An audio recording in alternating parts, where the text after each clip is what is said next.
Hi, good afternoon. Okay. I'd like to call the meeting of the Board of Visitors to order. Let's start by standing and saying the Pledge of Allegiance. Dan, will you lead us in the Pledge of Allegiance? I do allegiance to the flag of the United States of America, to the republic for which it stands, one nation, under God, indivisible, with liberty and justice for all. Thank you. The first agenda item is approval of the March 5 to 7, 2025 and April 29, 2025 meeting minutes. May I have a motion to approve? We'll move. We have a second? All in favor, say aye. Aye. Opposed? Great, thank you. Next, we have 3 action items, beginning with commending resolution for our faculty representative, Michael J. Kennedy. Michael, it's been a pleasure working with you. Thank you for all your hard work this year. Carlos, will you please read the commending resolution?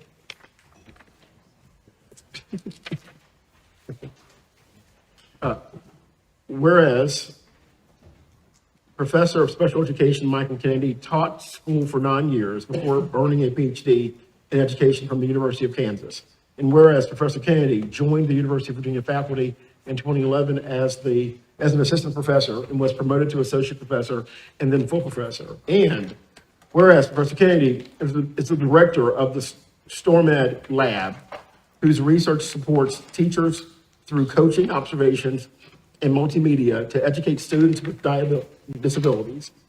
He is a co-editor of the Journal of Special Education Technology and the recipient of several teaching and research awards, including the 2021 Ted Pearson Excellence in Teacher Education Award.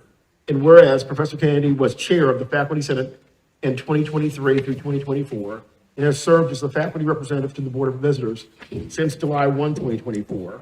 And whereas as faculty representative, Professor Kennedy has been a valuable resource and trusted confidant and advisor for members of the board on matters of concern to faculty at the university.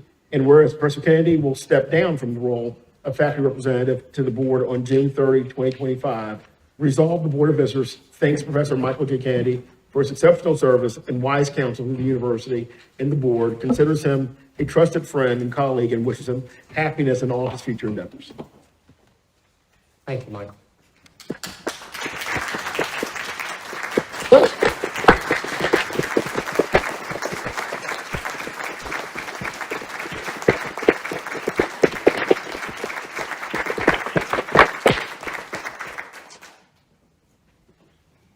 Thank you, everyone.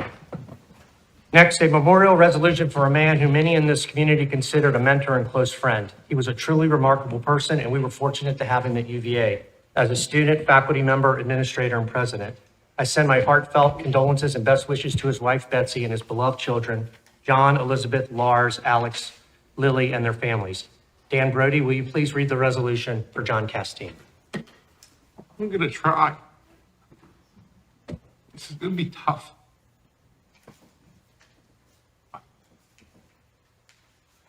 Whereas John T. Casteen III, native of Portsmouth, Virginia, and the first in his family to attend college, earned a Bachelor of Arts, Master of Arts, and a Doctor of Philosophy degrees in English from the university, and where he was inducted into Phi Beta Kappa and the Raven Society.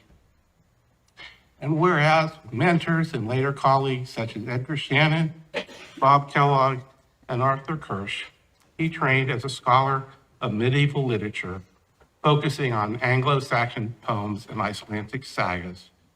And whereas John Casteen began his academic career as assistant professor of English at the University of California, Berkeley in 1969.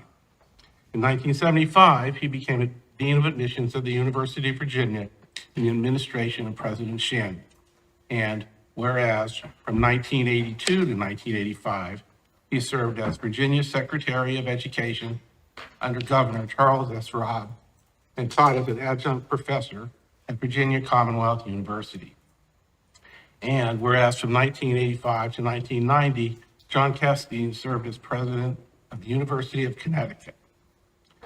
And whereas in 1990, John Casteen began a 20-year presidency at the University of Virginia. His major initiatives included de-emphasizing reliance on public funding and increasing private philanthropy as a major funding source for the university. launching a successful $3 billion capital campaign, cultivating academic excellence and rigor across schools, constructing new buildings in Charlottesville and at the college at Wise, and increasing international opportunities for study and research. And whereas he is remembered for founding Access UVA, a financial aid program to support undergraduate students, focusing recruitment efforts on first-generation students and students from underserved areas of Virginia and the nation, and for providing opportunities to foster the professional growth of members of his staff, many of whom have built long careers in higher education on the foundation of their experiences working with them. And whereas in 2010, President Barack Obama named John Casteen to the Board of Trustees of the Woodrow Wilson International Center for Scholars. In 2011, he received an honorary doctorate from the University of Edinburgh for his work in global education. And in 2022, he was awarded the Knight's Cross of the Icelandic Order of the Falcon, Iceland's highest award for an individual, on the basis of his contribution to cultural exchange and support for students in Iceland and the United States, particularly the Leifur Eriksson Foundation Graduate Fellowship Exchange Program, for which he was a founder and trustee.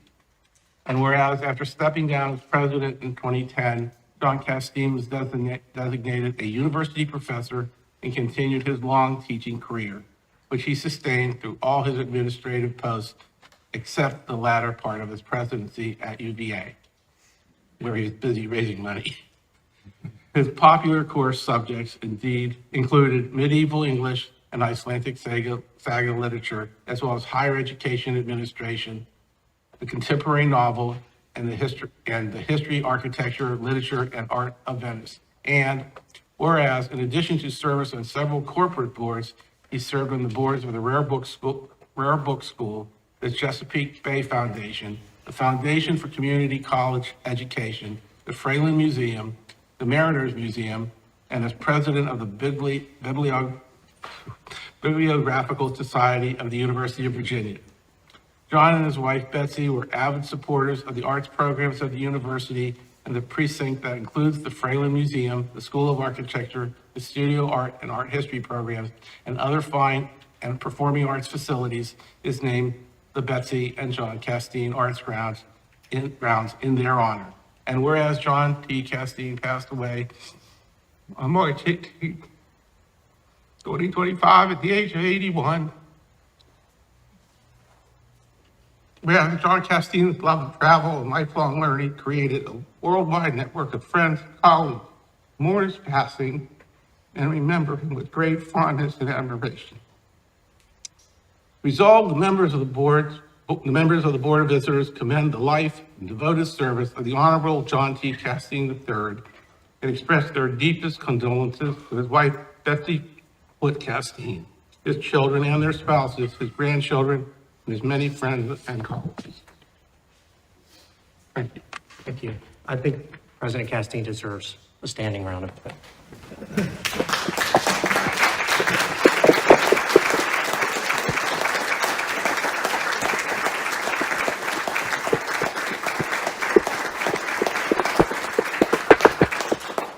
Thank you, Dan. I know you were very close.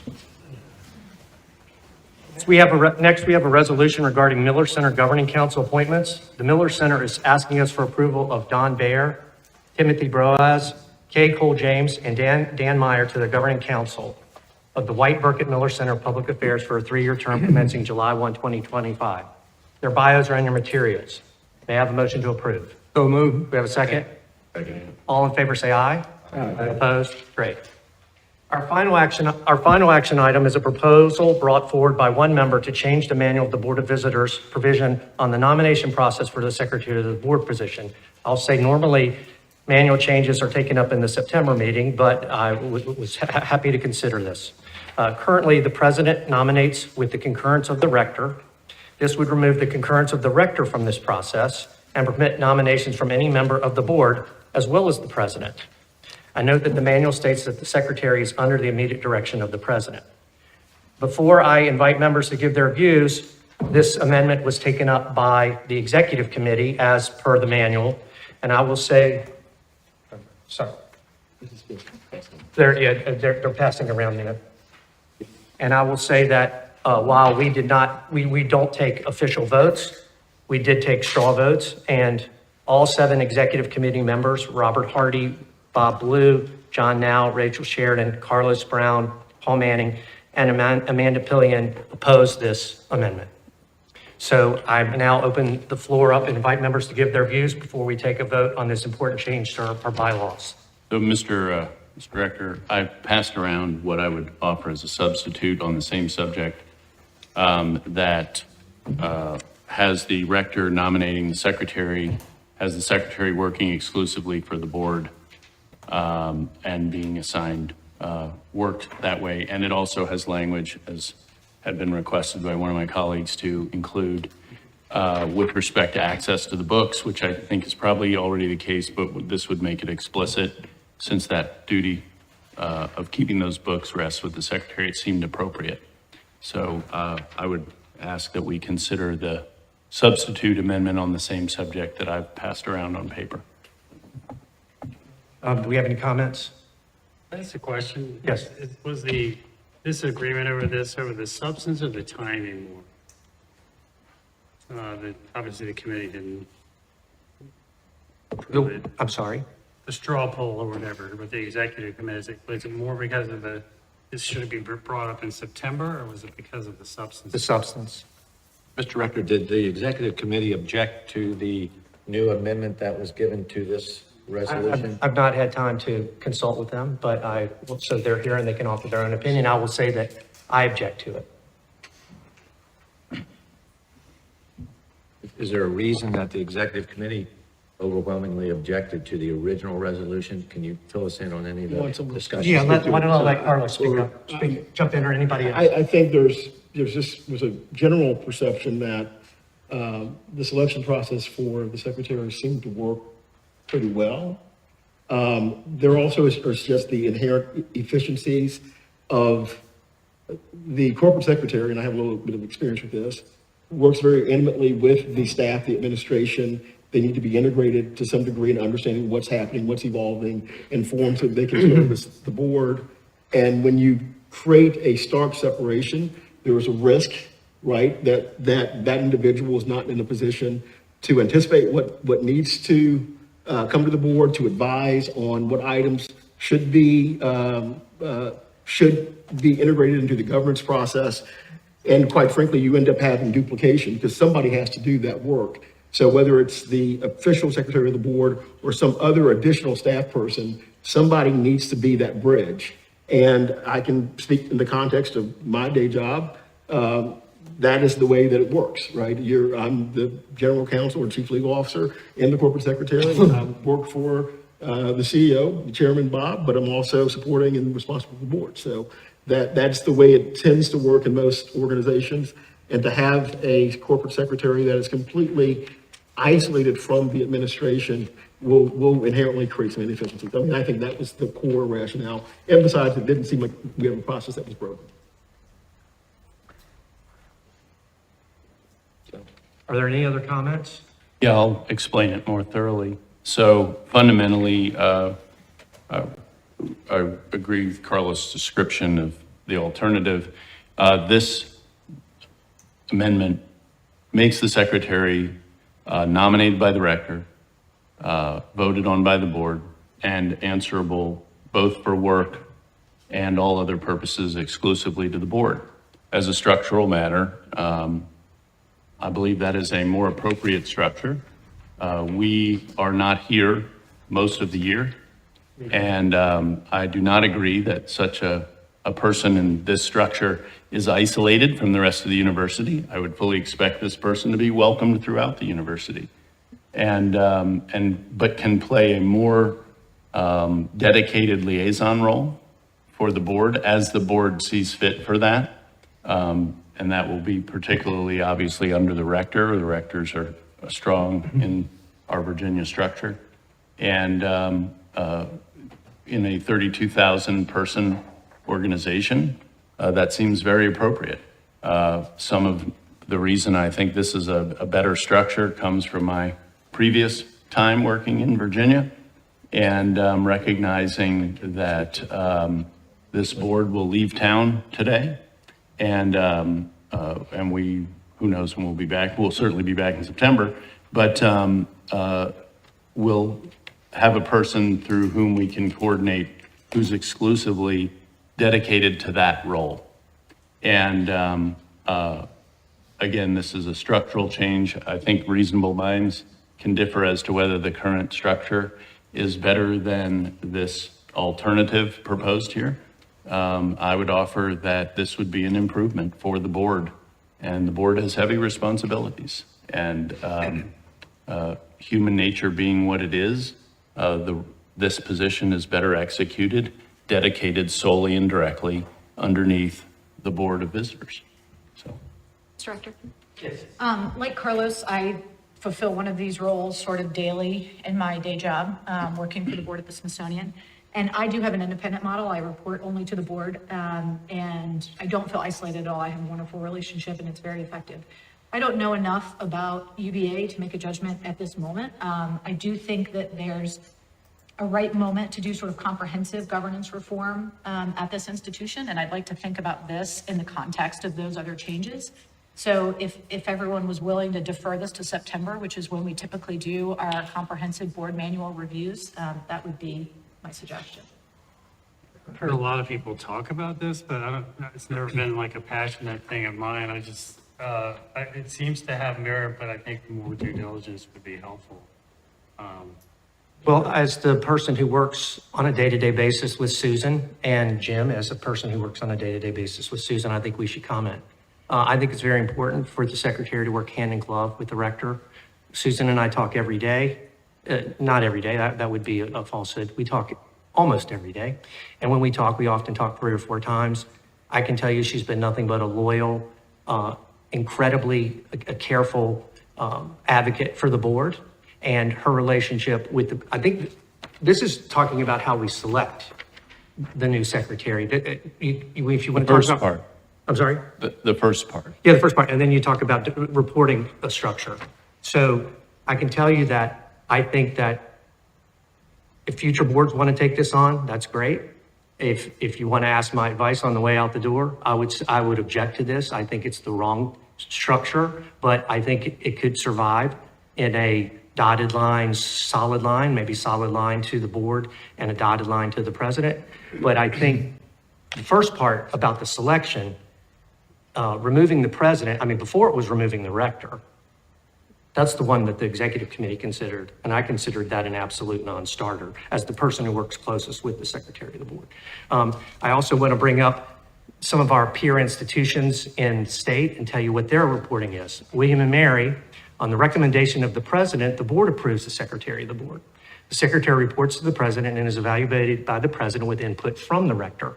Virginia Tech, secretary to the board is the VP for policy and governance, reporting line to the EVP COO, who evaluates the secretary. Doesn't go to the rector.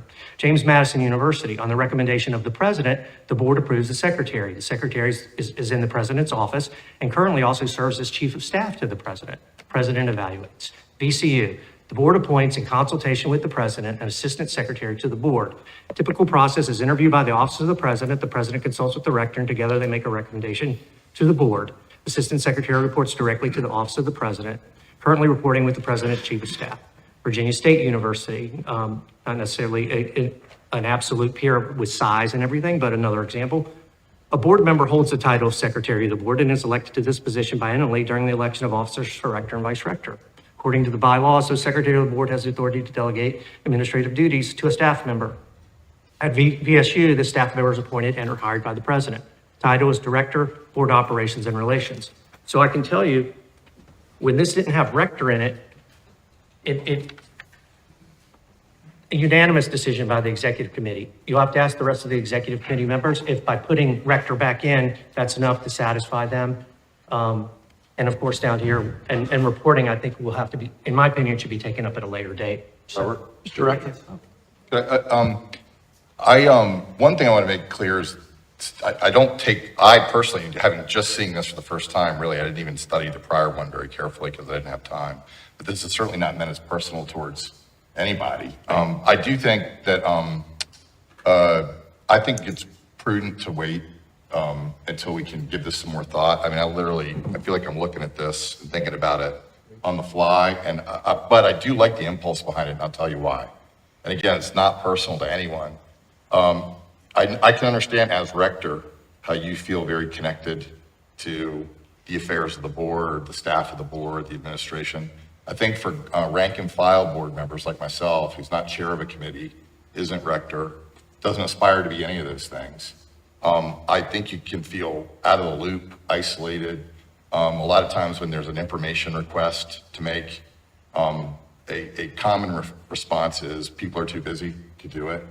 Or they're, yeah, and I believe I don't disagree with that, but I'm saying, I think the idea of having some sort of dedicated resource for board members who are looking for information or have questions or want to get updated on what's going on, I think there's some potential value here. And I think it would be a good thing to consider, but I think, I just don't feel like I'm ready to vote on it. And so I would like to have more discussion, more thought, and give it some more time to bake. Thank you. Okay. It sounds like there's reason to defer and consider this in September. I also would offer that I think that the board office is understaffed. And I know we're in austerity measures, but the Board of Visitors has always had a half FTE that has been unfilled. And I think if you want to do things like you're saying, which I think are appropriate, Doug, and would be great, if maybe there were more resources in the Board of Visitors office that could address those requests, that would be very helpful. And we're not talking about a full-time person. I think it could be a half-time FTE that would help Susan and Debbie satisfy the board requests and requirements. So. Yeah, if I could just clarify that this is Ken, Steve talking. I want to be very clear. This is a structural suggestion. This is not directed at individuals, and it is not a judgment at Susan or Jim or the rector or anybody else. I believe this is a better structure for the board's functioning, particularly the ordinary members. So No, I just want to appreciate be that. very clear about that. Well, I want to be very clear too, and I'll say that the executive committee rejected this on structural matters. So I do think that, once again, great suggestions about deferring it. And if everybody's in approval of that, we can move on to the next item. Robert, I've tried to ask a question twice. What is the history of the secretary of the board in terms of reporting criteria? And Susan may be the only person equipped to answer this. Has the secretary of the board always reported to both the president and the board, or was that change made in the board manual? The manual provision that exists now has been in place for a very long time. 20 years, 30 years? I couldn't tell Well, certainly you. since you started in this position. In modern times, certainly. My predecessor, Sandy Gillum, was a member of the president's staff, and John Casteen recommended him to be the secretary to the board, and that was agreed to by the board and elected by the board. Same with me. John Casteen recommended me to be the secretary to the board, and Debbie Wynn, right? to actually Haywood Fraley. Haywood Fraley, I'm sorry, yeah. Was that's the right. rector, and Debbie was the vice rector. And I think it goes back way farther than that. So, Thank you very much. I'm in favor of Mr. Cuccinelli's bringing this to the floor and looking at it. I also am not opposed, Mr. Rector, to looking at it and bringing it back in a more thorough fashion in September. If Mr. Okay. Well, look, do we have a motion to defer this to? Make a motion to defer. Okay, do we have a second? All in favor signify by saying aye. Opposed? Great. Good luck with that one. I won't be around.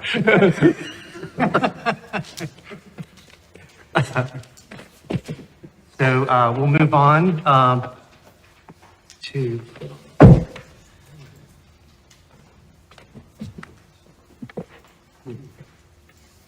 Sorry. We're going to move on to the get there with all these papers.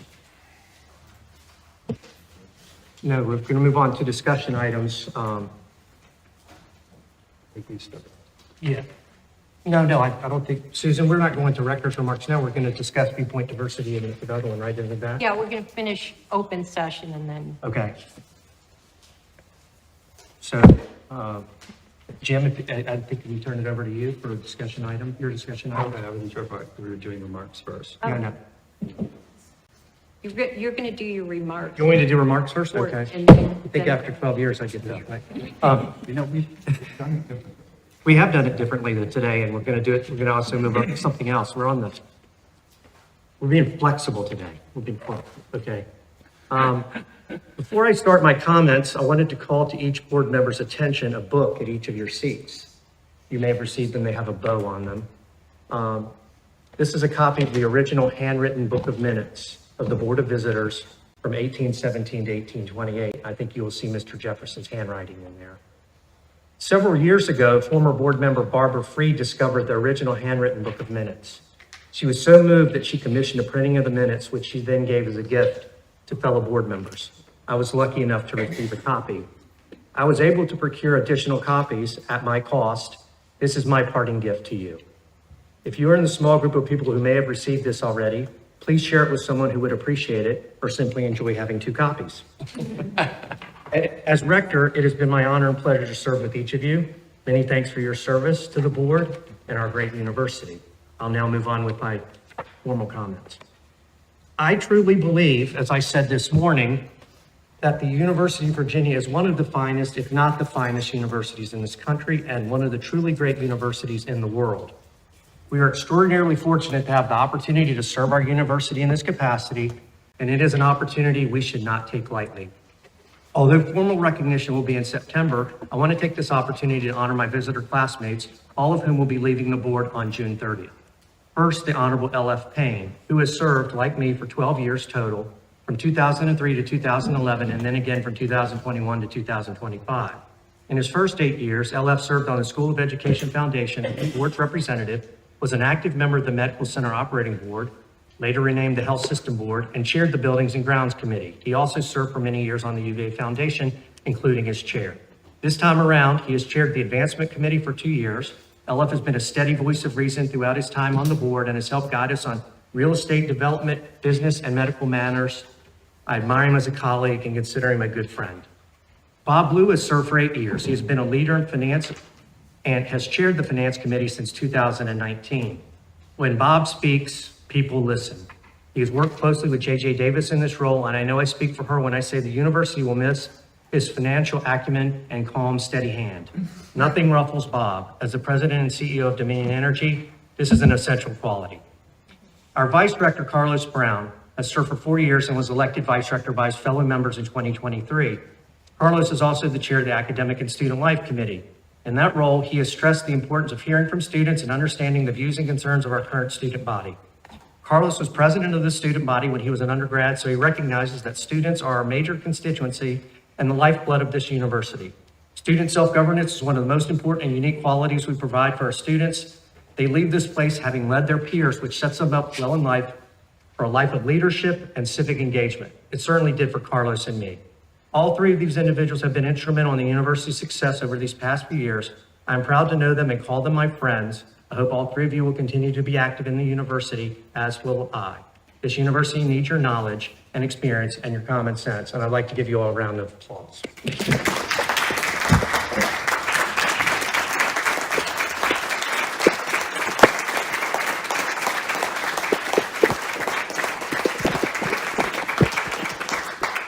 We're all going to need hand lotion after this day's over, so As this is my last meeting as rector and on the Board of Visitors, I want to take a moment to share some thoughts.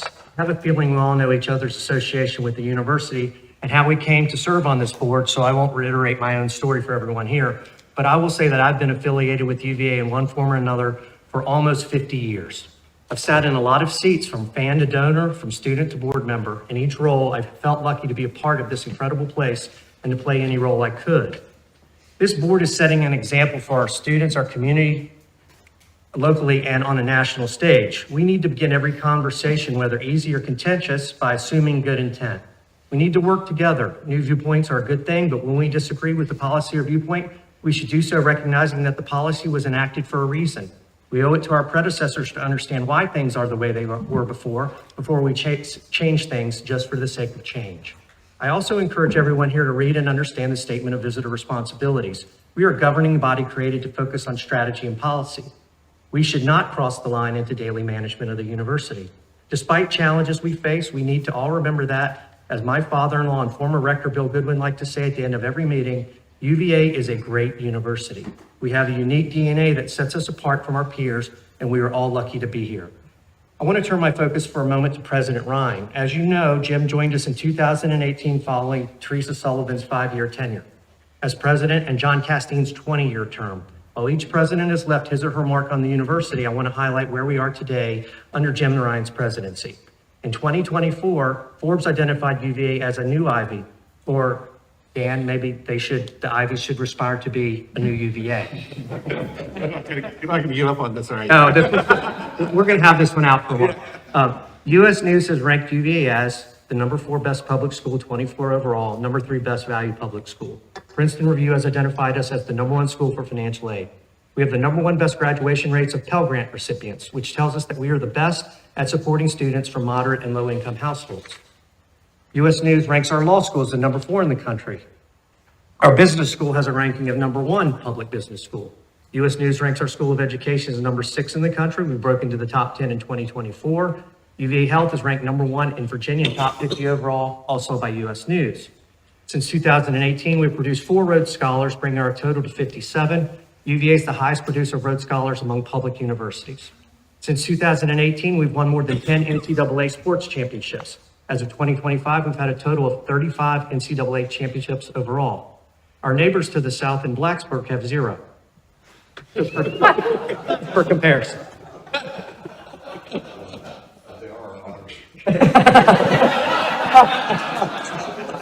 Got to be good at something. So there you go. Since 2021, our swim team has set 83 American records. We had 20 UVA Olympians compete in the Paris Olympics and 2 UVA students who competed in the Paris Paralympics. Cavaliers brought home 15 Olympic medals last year.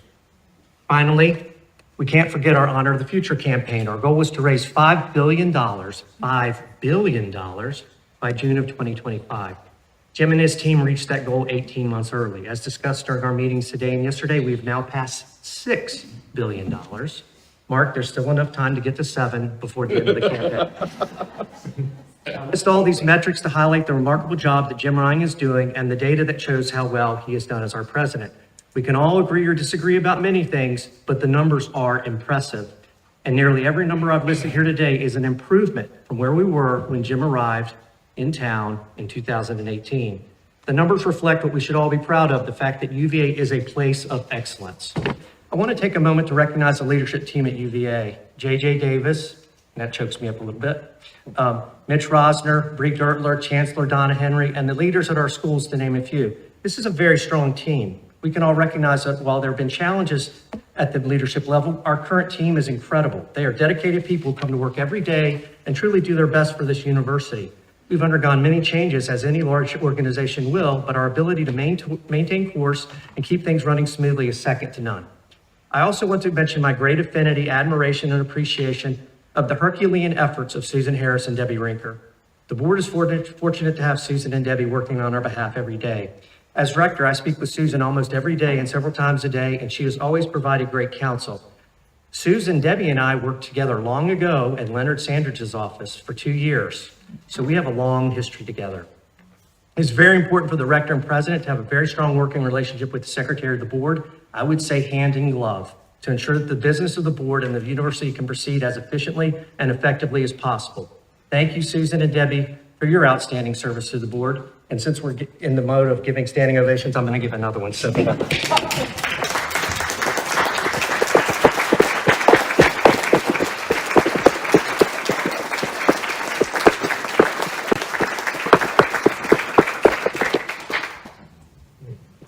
it has been a great honor to serve on this board and to have the privilege of working with so many dedicated individuals. I leave this role with pride in what we've accomplished together and hope for what lies ahead. UVA is strong because of its people, its principles, and its unwavering pursuit of excellence. I hope this board will lead with humility, listen with respect, and act with unity. The future is bright, and I have no doubt that this remarkable university will continue to thrive. I think our founder, Thomas Jefferson, would be proud. As Thomas Jefferson envisioned, this visitor, me, has visited, and now it is time for me and 3 of my fellow board members to leave. As I said to several last night, if any of you want to call me and ask for my advice, I will be happy to offer it. Yet as I also said, I will not be calling you to give you advice. The baton on July 1 will be passed. Finally, please never forget, this is a great university. And as I added yesterday, this is a great UVA health system. I wish all of you the greatest success, Godspeed, and wahoo-wah.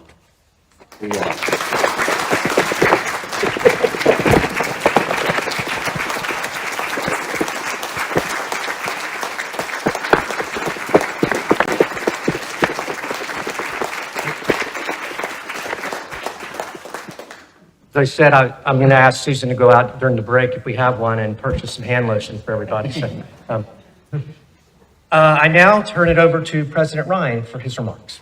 I think we're going to the student remarks first. Oh, we are? Yeah. Like I said, you think after 12 years, I don't think that's right. Yeah, students and We're then. mixing everything up today, you know, it's, okay. Sorry about that. Yes, we'll now move on to the student remarks. Thank you, Rector Hardy, and that countdown is close to 0 on that whiteboard, so thank you so much. Good afternoon, everybody. First, I want to thank the board for the pleasure and opportunity to serve the University of Virginia and health system on behalf of our 27,000 plus students across Charlottesville, Wise, and Nova. I also want to express my gratitude to my predecessor, Lisa Kapelnik. I first met Lisa during my first year and was frankly both intimidated and impressed. And after getting to know Lisa, she has shown me what it means to be a leader of courage, integrity, and resolve. And I want to thank her for her steadfast service and sincere belief in me. My path to and time at the University of Virginia can be summed up in one word: connection. I was born and raised in Cleveland, Ohio, and had never heard of the University of Virginia. It wasn't until my high school teacher, John Peirce, College Arts and Sciences, class of 1980, encouraged me to look into the university that I became interested. He believed it would be a place where I could thrive both intellectually and socially, and he could not have been more right. At my high school graduation, he handed me 2 gifts: a UVA t-shirt he brought at Mincer's, where he spends way too much money, and a framed copy of the poem, The Honorman. This short poem, which is almost always found unanimously in the Instagram captions of graduates around the time of final exercises, rests on my desk and reminds me daily why I am here. Its first line, quote, "The University of Virginia writes her highest degree on the souls of her sons," captures what underlies my deep love for UVA, a connection to this place and its people. I remember how during my first year here in the fall of 2022, the strong bonds I formed with my fellow students gave me a community I could rely on during some of the most difficult times of loss and tragedy. In my second year, I developed a deep gratitude for the alumni and faculty who helped me discover my strengths and understand what it means to live a life of boundless possibility. Now I sit here at a vital artery between the board, the administration, and the students, committed to ensuring that this is not just a university students attend, but one we are empowered to shape. Each of us here today took our own varied and winding paths to grounds, but what connects us is a shared mission to pursue the illimitable freedom of the human mind and to ensure that nothing stands in the way of that pursuit.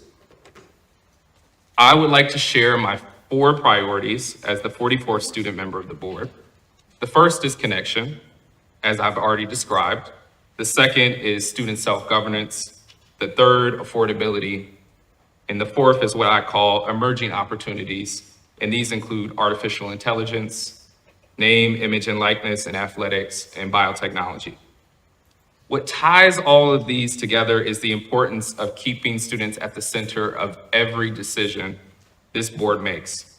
Doing so not only improves our outcomes, it builds a trust between students and the board that sustains the connectedness that makes this university so special. I am committed to keeping you informed on what is happening on grounds and to sharing the inspiring stories of my fellow students. This semester concluded smoothly, just as grounds quieted with reflection. Final exercise is filled it again with celebration. And the class of 2025 includes some of the most remarkable individuals I have had the privilege of knowing. I would like to highlight just a few for you today.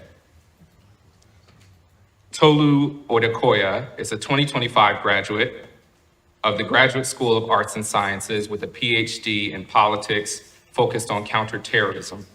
Tolu faced significant health challenges, but persevered and completed her course of study. She shared with me that the support of her advisor, Professor John Owen, and the others at the university was crucial to her ability and her success. Her personal strength is, honestly, if you meet her, quite inspiring.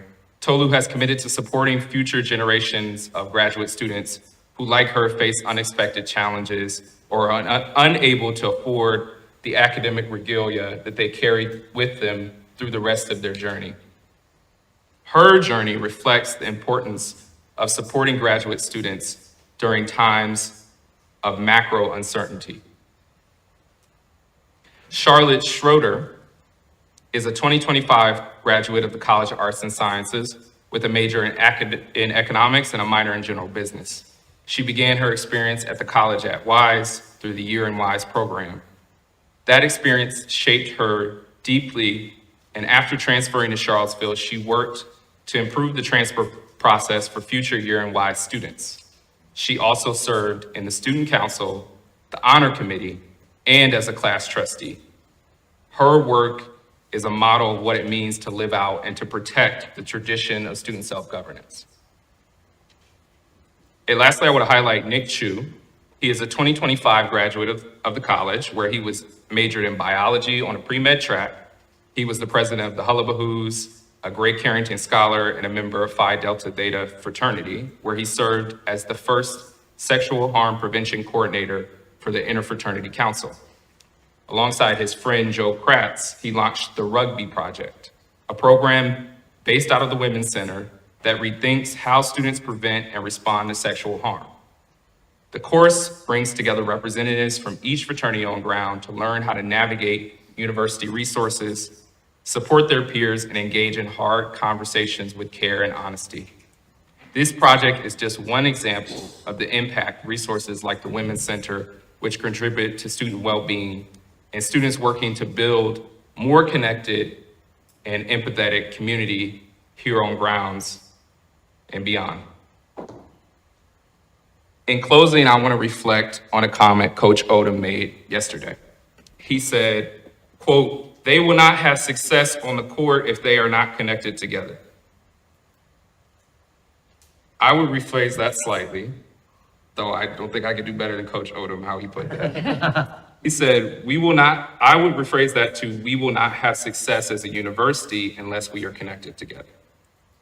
We have headwinds and many challenges in the year ahead, which I look forward to working with you on. But today I implore this body to allow the student experience to be the glue that holds this university together. Let nothing divide us. Thank you, Mr. Rector. That concludes my comments. Thank you, sir.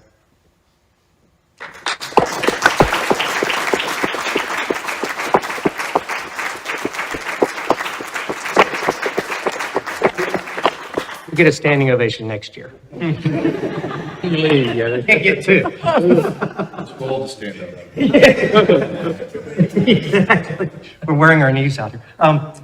Yes, I'd now like to offer remarks by the Faculty Senate Chair, Mr. Lambert.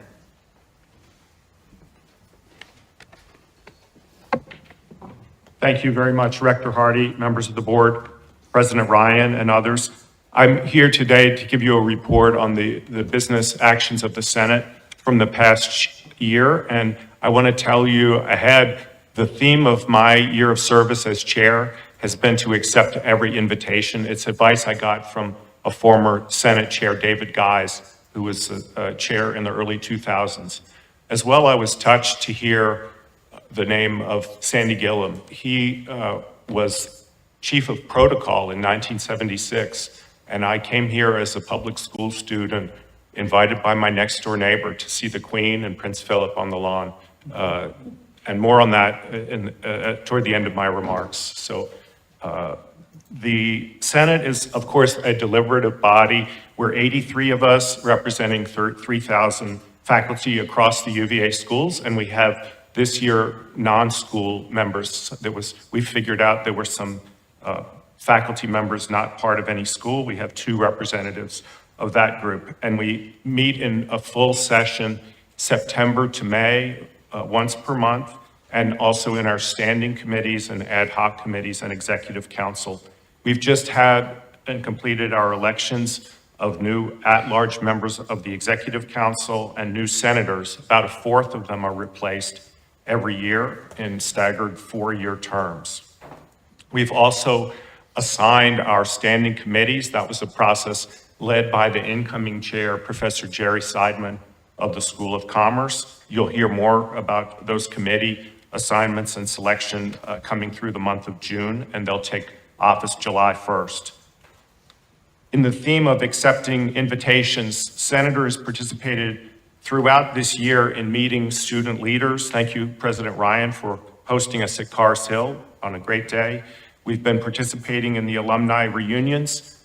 One of the highlights was the dedication of Gaston and Ramazani dormitories in the fall, in the opening of the facilities in Northern Virginia, the dedication of the Commerce School building most recently, and opening weekend of the Contemplative Sciences Center. We were very moved to host John T. Casteen IV and his sister Elizabeth only 2 days after the passing of their father to address the Senate in its full session.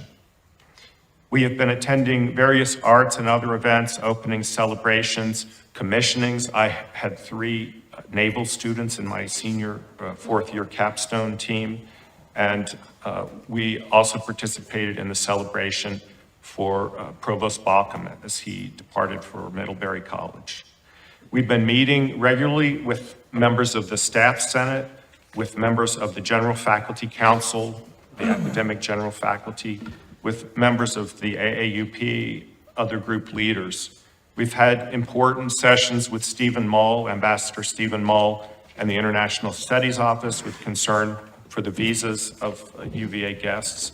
And we've been part of athletics, search committees, and other committees of the Provost's office.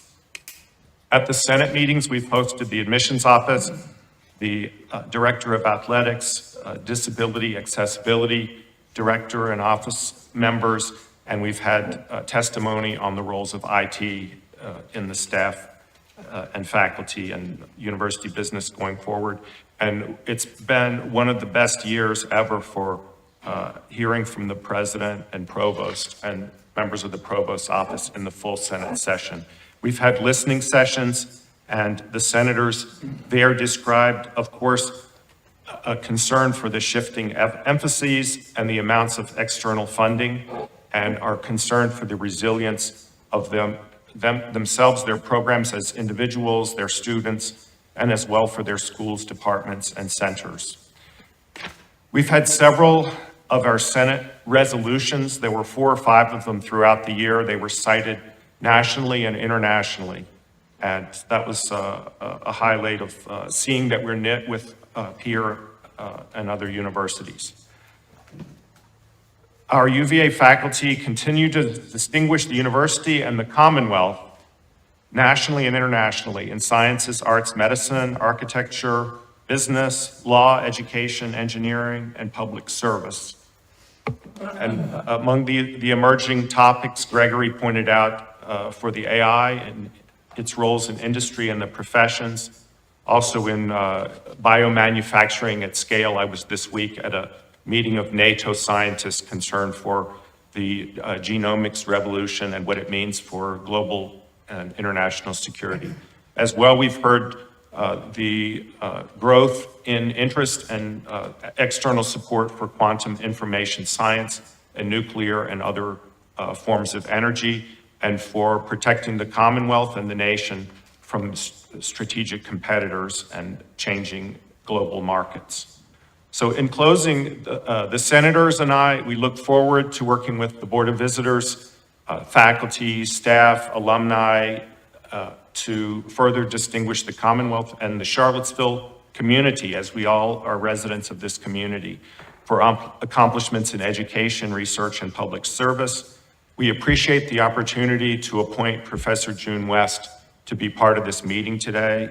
You'll hear from her coming up, and we want to make that part of closer ties between senators and the Board of Visitors to have and hear concerns, dialogue, debate, and to co-plan with you solutions. So the last, as I started, I want to ensure that the Senate, let you know the senators are interested for the 250th anniversary of the American Revolution, U.S. independence, or sometimes called VA 250. And let us make that a celebration and priority and look toward the future. Our Senate business, all the handbook, bylaws, minutes, they're transmitted to the archives of the university library. We take that very seriously, that we're part of this fabric of governance and the success of this university. Thank you for inviting me today, and thanks from the UVA Senate. Thank you.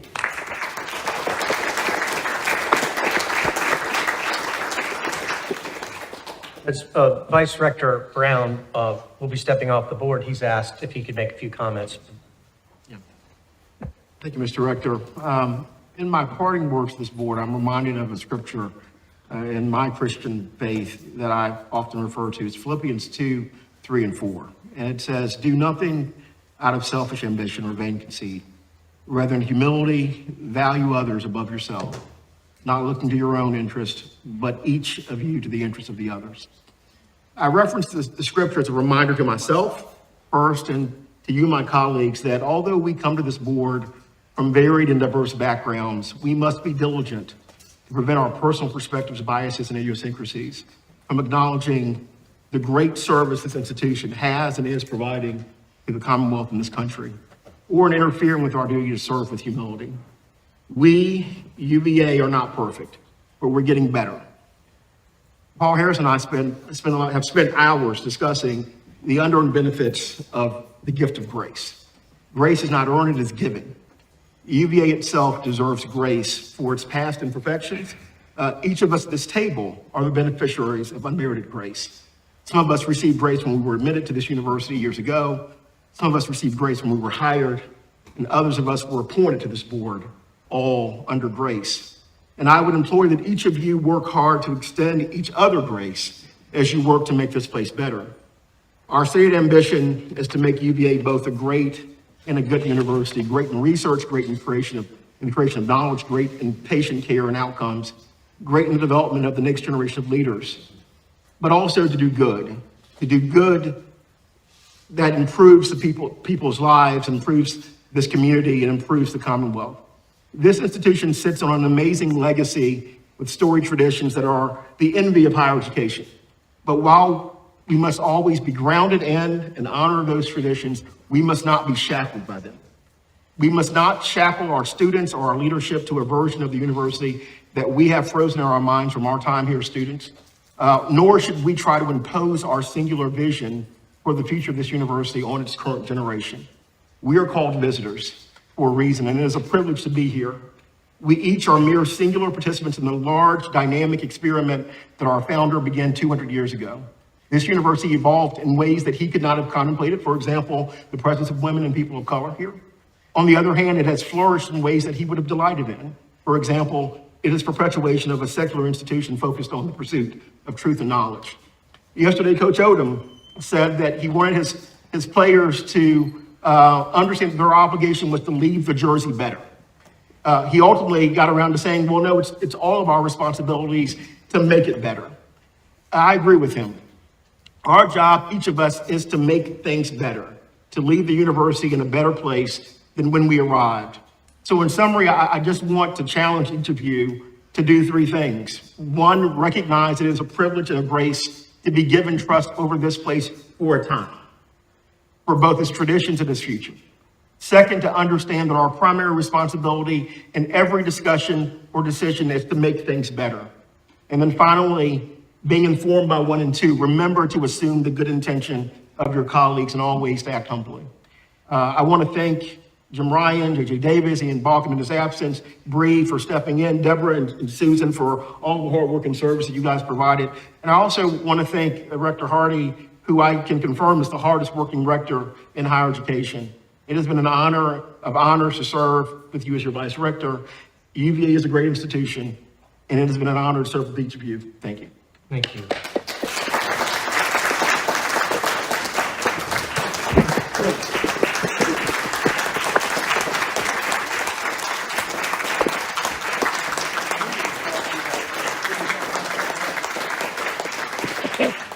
For a Baptist church on Sunday morning. So finally, I get to turn it over to President Ryan for discussion on items of research at UVA and Viewpoint Diversity. Okay, this is the most exercise I've gotten during a board meeting ever. So first to start with, a welcome to our new board members, Ken Cuccinelli and Gregory Perryman. I'm really looking forward to working with both of you over the months ahead. I would also like to echo some of the thanks that have already been given. First to our board members whose terms are coming to a close, Bob Blue, Carlos Brown, Robert Hardy, and LF Payne, as well as our faculty representative, Michael Kennedy. I have genuinely and thoroughly enjoyed working with each of you, and I will always be grateful for your partnership during some very big challenges for the university, as well as during some of the most memorable moments of our university. Bob and Robert, you have been here as long as I have. You got here before I did. It will be odd to me to come to this room and not see either one of you. I would especially like to thank Robert Hardy for his work as rector and his leadership. It is not an easy job. Luckily, it's handsomely compensated. Robert has led with grace and with integrity, and he has been a tireless advocate for UVA and for higher education, and along the way has become a trusted advisor and a good friend. And for that, Robert, you will have my deepest thanks and admiration. Thank you, Jim. Thank you. Yep. Second, thank you to all of you who participated in final exercises or in reunions. Both were special weekends, went off well, and I think were enjoyed by everyone involved. It takes a lot of work to put those events together, as you might imagine, and so my thanks to all who helped organize and who participated. And I would encourage board members to mark your calendars now for final exercises next year. They're really terrific to participate in. The students and families love to see board members walking down the lawn, and the view from Old Cabell Hall up the lawn is unforgettable. Okay, so today's agenda has two parts. We have about a little less than an hour, but a lot to cover. First, we're going to hear from Vice President for Research, Lori McMahon, who's going to give a brief update on research funding at UVA, given the cuts to research funding that have been occurring across higher education.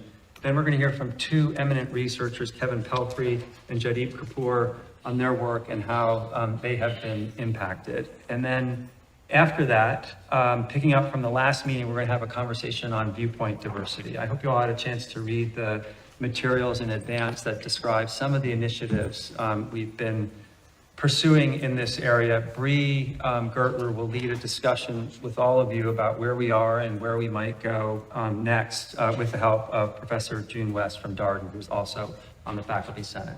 So without further ado, Lori, I will turn it over to you.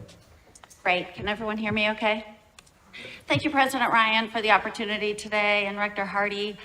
I am excited to share with you a research update. You might be paying attention to the calendar. I'm approaching my 1-year anniversary, and I have been absolutely honored and felt so privileged to be here. The year has gone by quickly. I've learned a lot. I've been tremendously inspired every single day. And we've heard about this in the last few minutes about the terrific leadership working with President Ryan and Bree and Mitch and JJ and all of the deans and all of my colleagues, all of those, the faculty and even the students. And you might remember that my previous career before I came here was Vice President for Research, and before that was Dean of the Graduate School. And I am passionate about students and giving students opportunities. So I look forward to working with students in this next year. So I am a scientist, as you know, and so I'm very data-driven, and I know you are too. And with the challenging federal climate right now, I thought it was a good time to update you and help you understand where we are. And so that's what I'd like to do now. And I mentioned to you that I'm so inspired by all of the leaders and all of the faculty and everyone that I've met this year. And it's because of the strong leadership here that I know we are going to weather these challenging times and come out on the other side of this very well. So what you will see on this slide, you've seen before, it was in our annual report last year. And I'm going to start with $549 million of sponsored research last year, $714 million in research expenditures, and our colleagues submitted proposals totaling $2.7 billion. In the middle, this bar chart shows you the impressive growth in sponsored research, and that is something to be completely proud of. On the right side, you will see research expenditures. And again, when you see that growth in research expenditures, that's really a pride point for all of us. So here we are now. This is a screenshot of our live dashboard. So anyone who has a net badge can get access to this live dashboard. So these are the data that we are using. And I always talk about know thyself. You cannot be strategic unless you know yourself deeply. And so we are watching this dashboard. This is one of the first things we created after I joined here last summer. So I'm going to direct you to the red line that you see across the last 10 years of sponsored research funding. This is year-to-date data. So what you will see for 2025, we are down compared to this date last year, and no surprise because of the federal funding challenges. So what we would expect is that we would be close to or above where we were last year. So I'll talk a little bit more about this.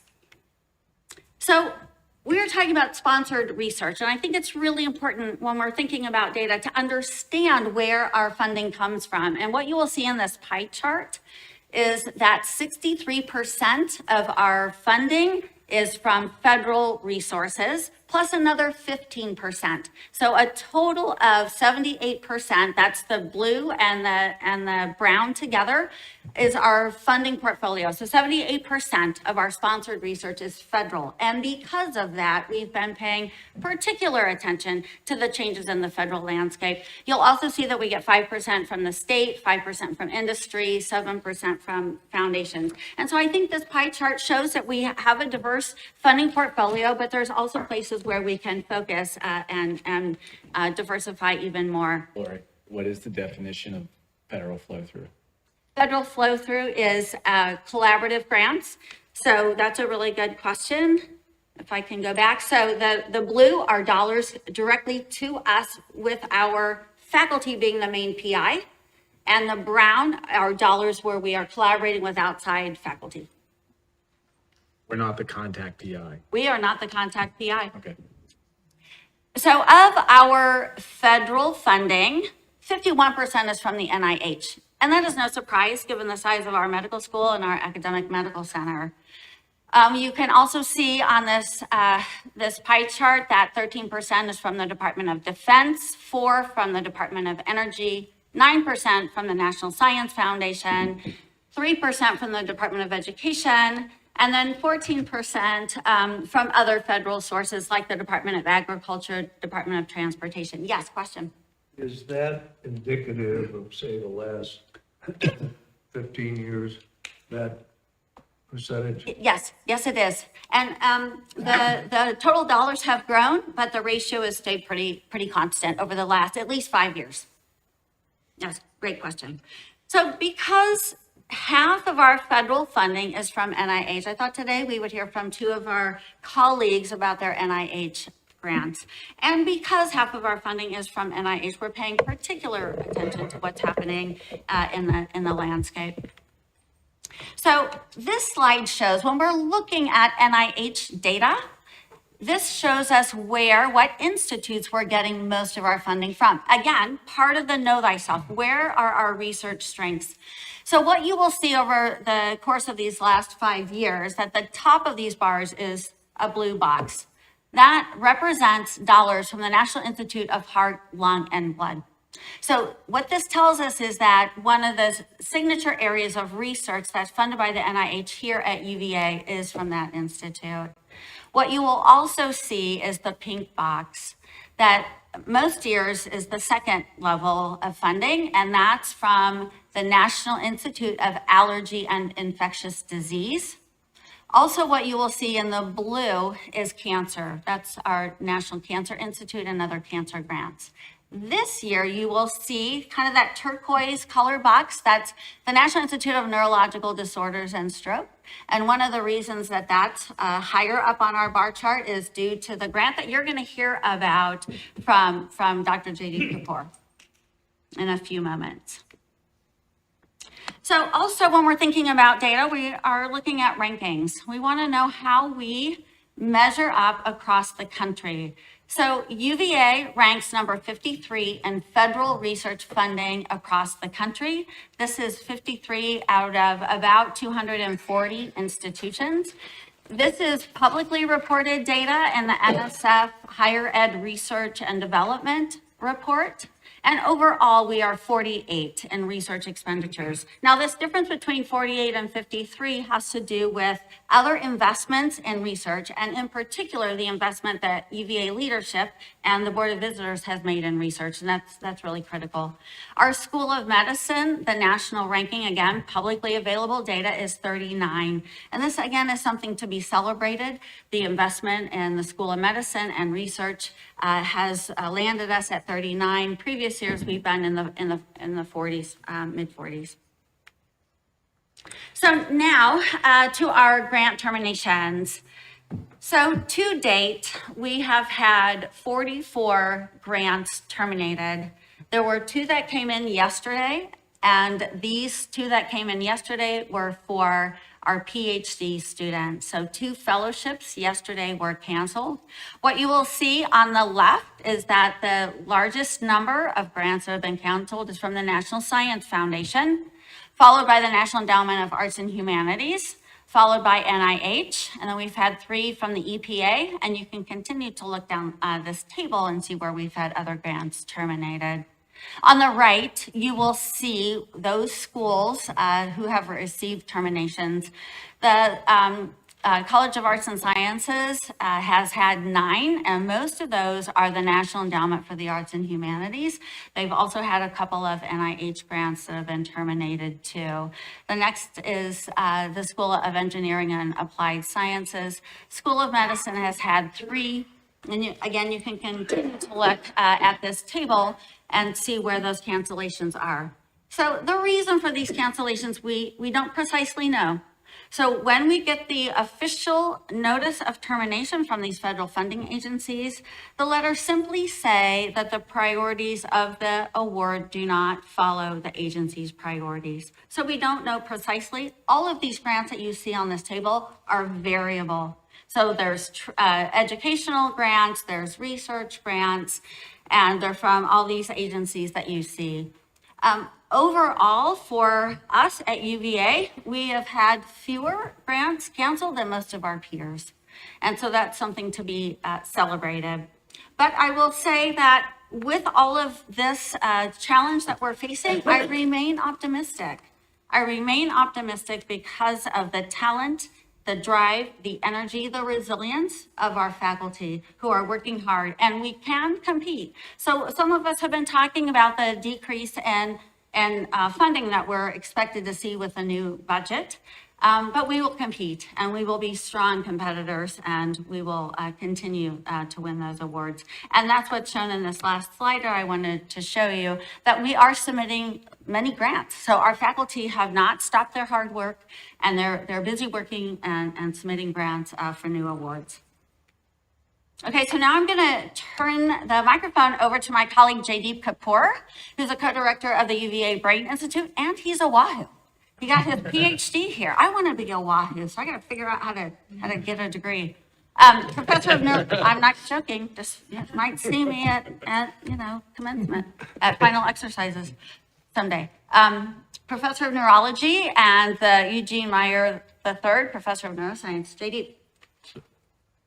I'll introduce Kevin. So I'm Jaydeep Kapoor. I'm going to tell you a story of a problem, of acute neurological illness that can cause permanent brain damage or death in individuals. How we took this problem to a research lab and then brought it back to treat patients and hopefully improve the outcome of this disease. So I do epilepsy. This is the trial. I mean, Laurie's put 29 million, but the issue is human health. Yes, it would be funded by NIH and all, but let me explain what we are trying to do.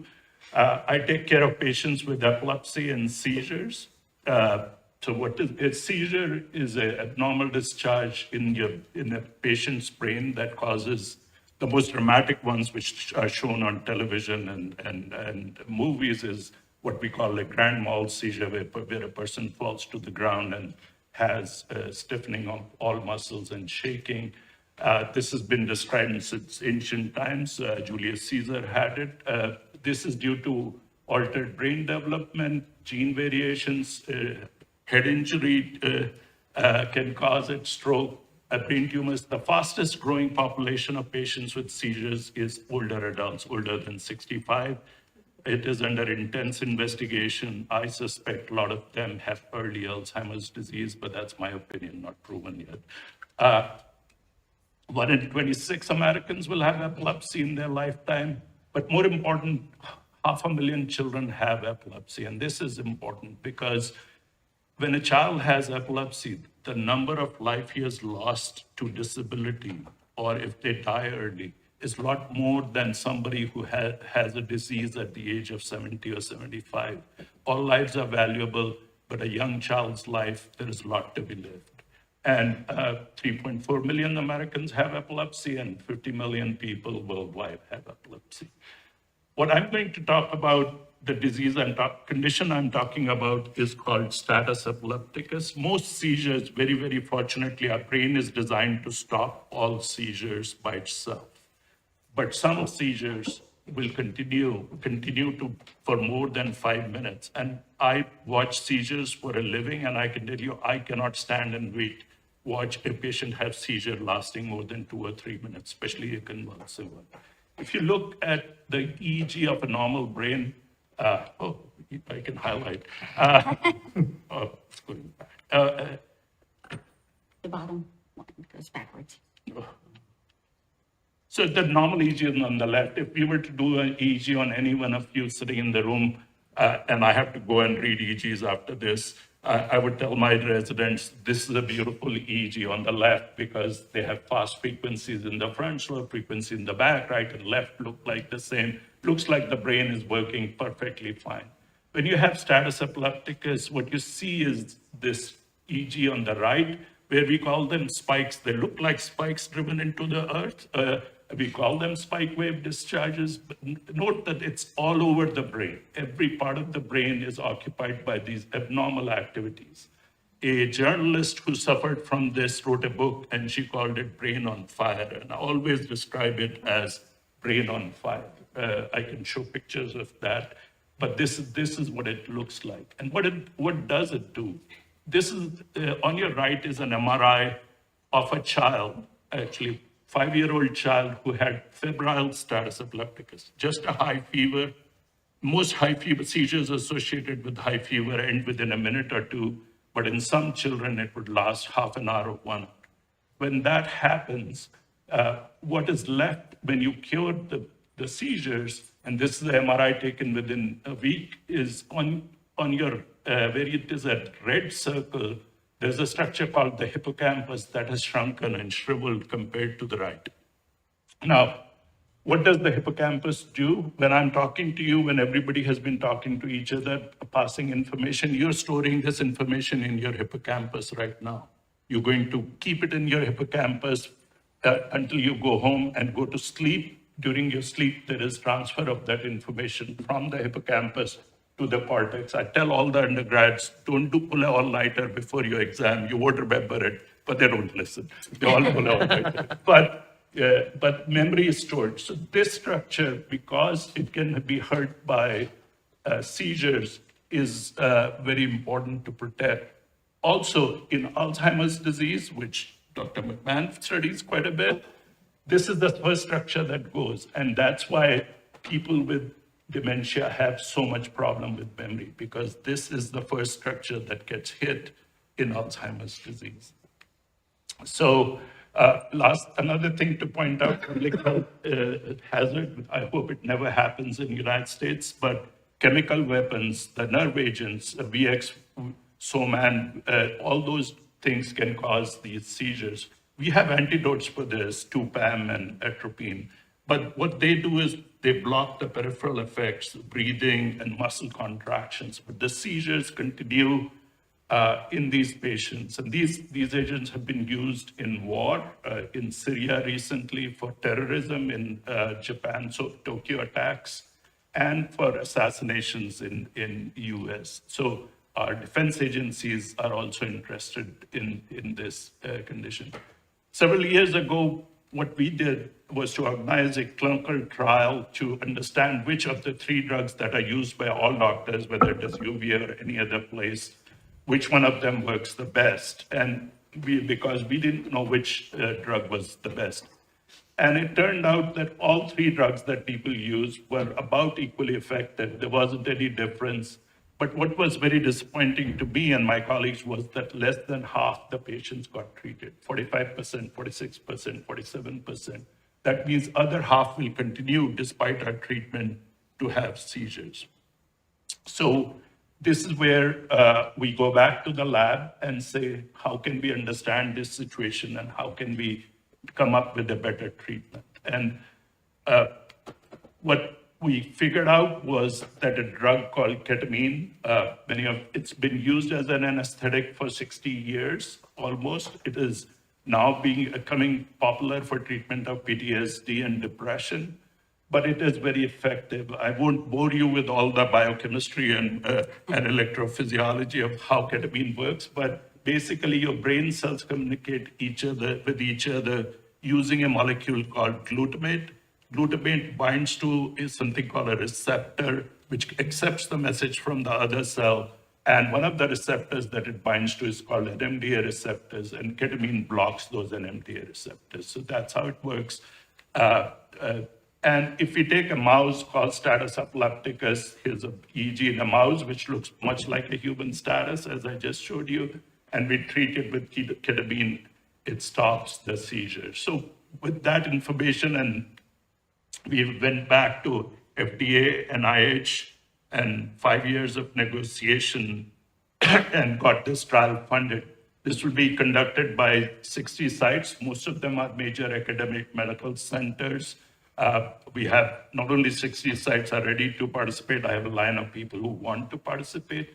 But let me end by acknowledging 2 very important things. This could not have been possible without SIF funds, strategic investments that this board has made in brain research since 2016-17.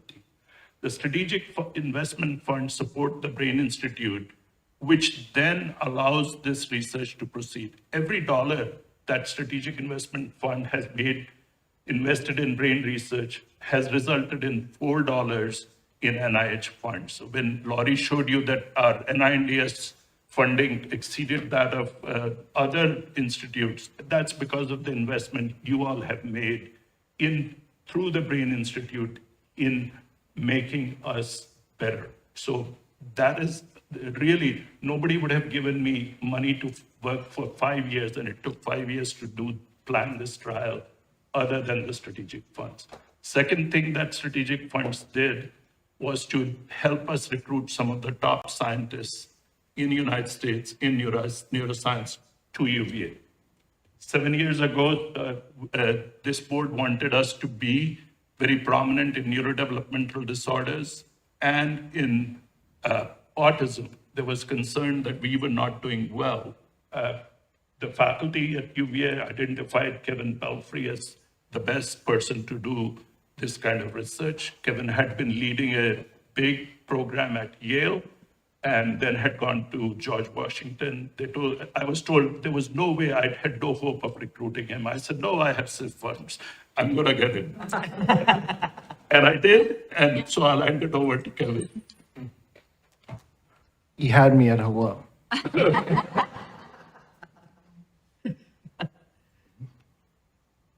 Okay, thank you for the opportunity to speak with you today.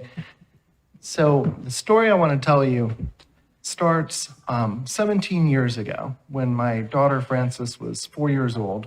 She was diagnosed with autism. Prior to that, I was a neuroscientist studying the development of the brain, but not yet an autism researcher per se. And when Frances was diagnosed, that was the end, or maybe the beginning, but the end of one journey, beginning of another, in that it took us 4 years, which is quite a long time when you're worried that your child is not developing typically. Took us that long to get her diagnosed, in part because autism is much more common in boys than in girls. And autism looks different in girls in terms of the types of symptoms that you see in the expression of autism. And so we were grateful to finally get the diagnosis, but I can contrast that with my son, Lowell. And Lowell was diagnosed with autism at 16 months. He's the younger sibling of Frances. And, in many ways, just much easier to make that call diagnostically. And so I want you to think about that distinction. And what that energized me to do at that point was to go out and try to do research that looked at sex differences in neurodevelopmental disorders and autism in particular. And so we were fortunate enough to become an Autism Center of Excellence. And this is a congressionally mandated program where all the top centers for autism research in the country compete. And we were one of 9 that was funded. And so, and I should mention that without SIF funding to both the Brain Institute and to the Studies to Advance Autism Research Program, and more recently, the TUMI, the microbiome initiative. So really this becoming one of these autism centers of excellence here at UVA was the sum total of all of those investments. In our particular Autism Center of Excellence was focused on integrating genetics, neuroimaging, brain imaging, really careful clinical characterization of participants. And we wanted to enable precision medicine for autism. We wanted to be able to figure out how to get the right treatment to the right child at the right time. And that was something that even though we were grateful to receive diagnoses, grateful in terms of figuring out what was going on, in the case of my son and daughter, we didn't really have anything beyond just some general recommendations. And there was no way biologically to figure out which treatment would work best for Frances or Lowell or for any other child with autism. And so we wanted to change that. And in particular, we wanted to understand sex differences. And I've practiced this next sentence many, many times. I'll never get it right. It's hard to say.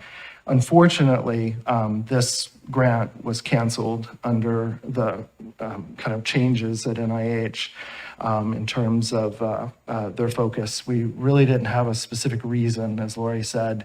It was just change in priorities. And we are appealing that decision, and I appreciate the board's support of the decision to appeal that decision, but we haven't heard back yet. But I hate to interrupt. Lori, in response to that, what's the total number of grants that have been canceled at UVA so far? So we're at 44. 44, okay, thank you. And this particular grant was one of the very first that was canceled. Was it 44 million? 44 grants, but 44 total grants. dollars. Yeah, the total dollars. I neglected to say that. So about 63, 64 million dollars that we expected to receive that we will not receive as a consequence of these terminations. Thank you. Is that 1 year? That's over the lifetime of those grants. Some of those grants were terminated with 2 years of funding remaining, which is true for your grant. But some grants were in the last year. Some grants only had a few months. So it's really variable. Okay, thank you. Good I should question. say, not to go too far into the weeds on this, but this grant began in 2011, and it was the only Autism Center of Excellence to be continuously funded across all the 9 that have been funded. They've switched up, but we were the only one to win the competition 3 times in a row. And I actually did quite a bit of, by appointment of the Health and Human Services Secretary, advised the prior Trump administration on autism policy. And so I think this is most likely just whoever pressed the button to terminate it really didn't understand what the grant was about. I don't think this was anything, personal, or that the administration, I know they don't want to terminate autism research in the United States. And I'll get to that at the end. So we've got a changing landscape here. So I've talked about, my 2 children, and for any family receiving an autism diagnosis, raising a child with autism is challenging for the individual child. It can be range from challenging to absolutely devastating. Epilepsy is the most common accompanying condition with autism. And in my case, my daughter started having seizures as a teenager, and that was actually the most difficult thing we've dealt with in our journey. Right now, we have about 150,000 new diagnoses made each year. So we have about 5.4 million adults with autism, and they're twice as likely, we now know, to develop Alzheimer's and Parkinson's. So it's not only a lifelong condition, but then twice as likely to develop an additional condition that's absolutely devastating towards the end of life. And prevalence has increased over 312% in the past 2 decades. Yes, sir. So when you. Oh, use I'm that- sorry. That prior slide, that 5.4 million or. So there's a spectrum of. Absolutely, So yeah. was that everyone captured in the spectrum, or is it? In terms of the twice as number likely of to have the new Parkinson's. diagnoses or the 5.4 million, is that? Oh, yes, yes, sir, absolutely, yeah. So that's across the spectrum of autism. And about 70% of people diagnosed with autism are what we would think of as severe autism. That's often autism with intellectual disability and other conditions. About 30%, it would be a very quirky individual who has some daily living challenges. So I put this because I wanted to represent the complexity of this. So when we think about the genetics, so autism is a strongly heritable condition. It runs in families. And when we dig in and try to understand, the genes involved in autism, our network is responsible for discovering 4 of the top 20 candidate genes for autism. And I've listed the top 20 candidates, but what I've done over here, my student who really understands AI at a deep level, what she did was to use a protein folding system. It won the Nobel Prize this past year, but we didn't, but the technology. It allowed us to look at the complexities of the autism landscape, and we're continuing to do that. But once we find a gene related to autism, we have a couple of tools that will help us understand both how that gene works and also how we can begin to develop novel precision treatments. And this is an example of that in mouse models, one tool that we have, we can look at changing the genetic code in the mouse, in this case, a gene called SHANK3. That mouse then develops abnormalities in the sense that it prefers objects to strangers. And so we think of it as an autism model mouse. And then you see in the middle part of the slide, differences in the actual synaptic development, the connections in the brain between this genetically altered autism mouse, a normal mouse, and then a mouse after receiving treatment. So the point of this is to say that there are treatments beginning to be developed, and will develop more, I hope, that can actually change the underlying neuroanatomy and the behavior, and we're looking forward to moving these from mouse models to human models.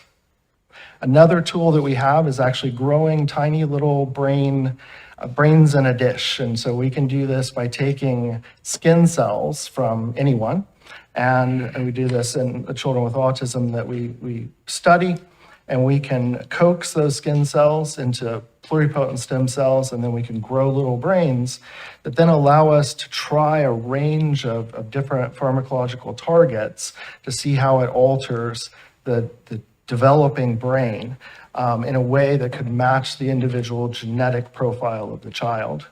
And finally, we're using imaging in order to predict which treatment will work best for which child, so that we can go back to the case of my children and say to newly diagnosed families, we know from this brain image that your child might benefit from this gold standard treatment or this one, things that are already available.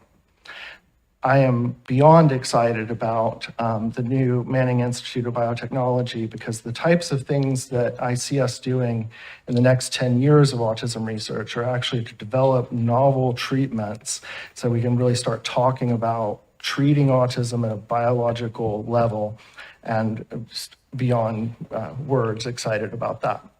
One of the things I want to highlight is that undergraduates are central to all of the research that we do, and they don't just help out, and they're not just free labor. They do studies with us, they publish papers. We've had, just this past semester, we had 4 students publish first author papers in leading scientific journals. They're all going on to medical degrees or MD, PhD programs at this point. And we have about 100 students per year that work directly with us in the labs within my center. And then last but not least, I want to highlight, as I said before, I don't think the current administration is uninterested in funding autism research. They just announced an unprecedented $50 million investment in autism science. It's due at the end of the month, so you know what I'll be doing this weekend.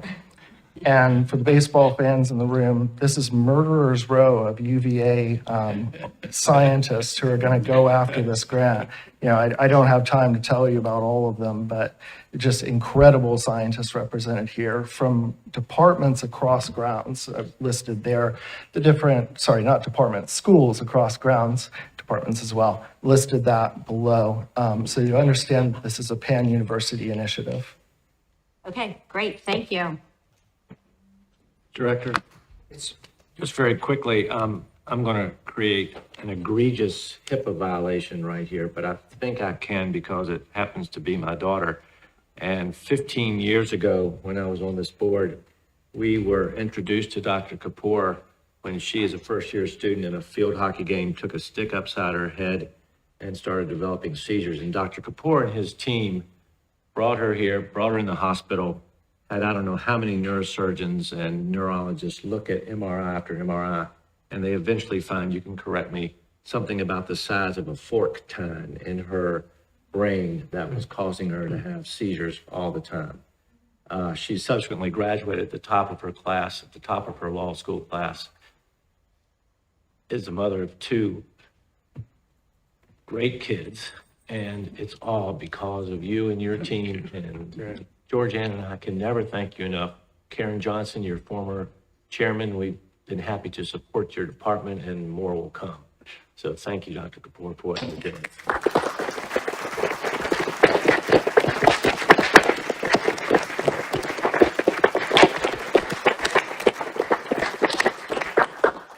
we create cures, right?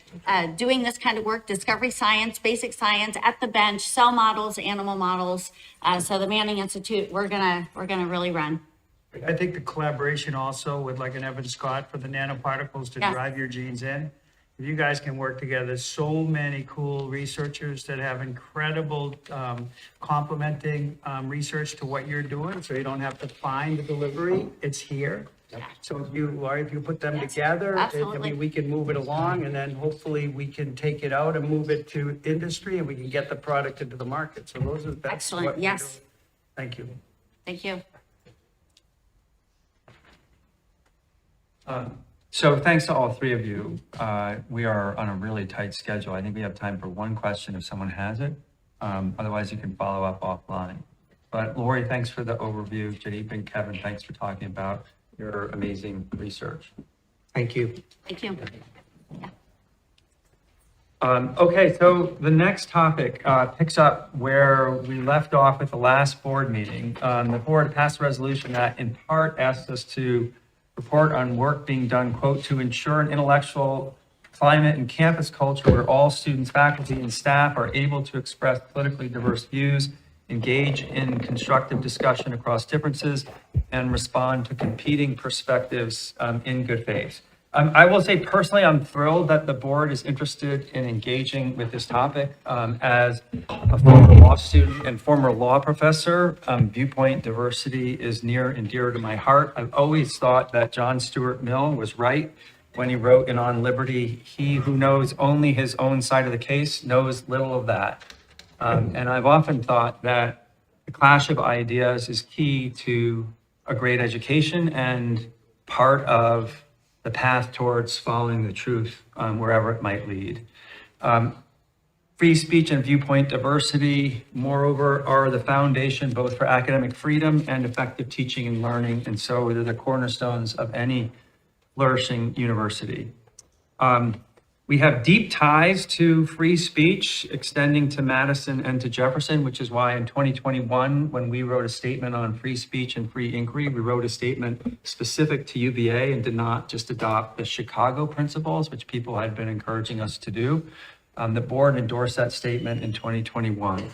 This past year, as some of you know, the Foundation for Individual Rights and Expression ranked UVA first out of 251 colleges and universities in its annual free speech rankings, which are based on factors including openness, tolerance, self-expression, administrative support for free speech, and campus policies.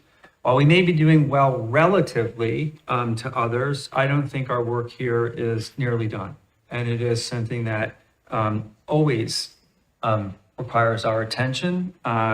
Over the past couple of years, we have intensified efforts to provide students with opportunities to engage in constructive dialogues across difference, in part because of the increasing polarization nationally, in part because of or due to global conflicts that have required our students to engage productively with those who have very different views. The document that was included in your materials represents some of our current initiatives in this area. We are eager to hear your ideas about where else we should be focused. And with that, I am going to turn it over to Bree. I would ask that we go through these slides fairly quickly so we can get to conversation as quickly as possible so we can hear your ideas. I can promise you this will not be the last time we have a conversation on this topic. I think what we're looking for in some respects are things to focus on over the summer and before our next meeting. So with that, Bree. Thank you. Thank you. So let me begin by introducing June West. The April 29th resolution asked that the president, the interim provost, and a representative from the faculty senate do this presentation, and June West has agreed. She is a member of the faculty senate, and she is the Marjorie Sands Associate Professor of Business Administration at the Darden School of Business. Thank you for being here, June. Thank you, Bree. And could we move the slide?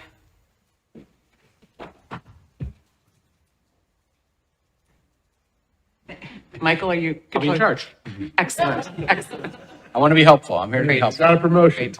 So I absolutely agree, of course, with what President Ryan said. I'll just share a little bit personally. I am a philosophy professor, or used to be, and in my classes, I take special pride in the fact that at the end of the semester, every semester, students approach me after we've discussed various different issues, various different arguments, various different positions. They approach me and they say, well, which position is yours? Which one do you believe in? And I don't tell them, because it should not matter to them which position is mine. I tell them that they are now equipped with the arguments so that they can reach a conclusion on their own.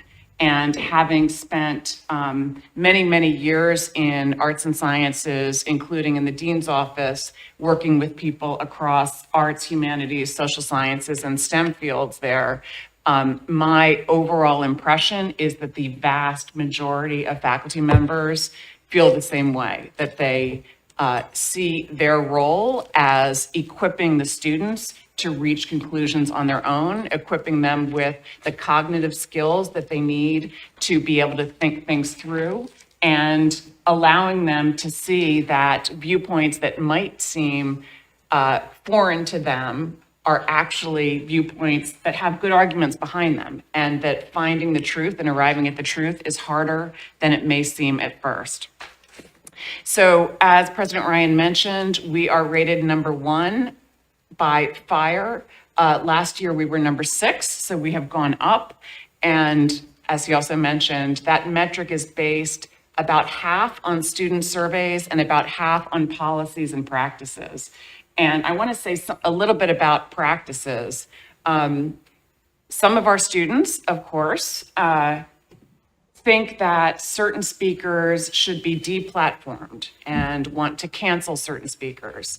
We had a prominent example in 2022. Former Vice President Mike Pence came to grounds, and some students, I think it was a minority of students, wanted to deplatform Vice President Pence. At that moment, President Ryan and Provost Baucom took the opportunity to write an op-ed in the Cavalier Daily, arguing why that was not the way to approach a controversial speaker, and followed that up with an article in Inside Higher Education arguing against cancel culture. So I think that it's not just the written policies, but it's the practices of an administration that make for a climate for free speech. You described Vice President Pence as a controversial speaker. Why did you use that word?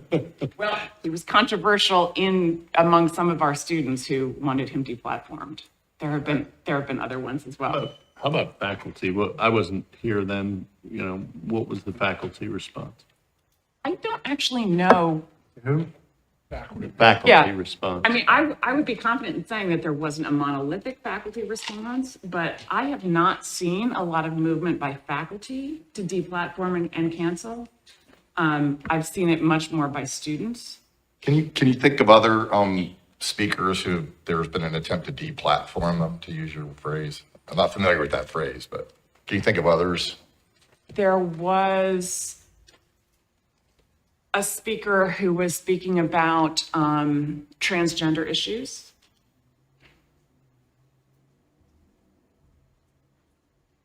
That's the other. I'm sure that there are others that are not occurring to me. Yeah.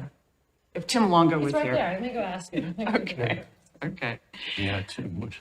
And on the data, we do have some data from the 2024 Cirrus survey. This is not exactly about free speech, but it was the closest in that survey.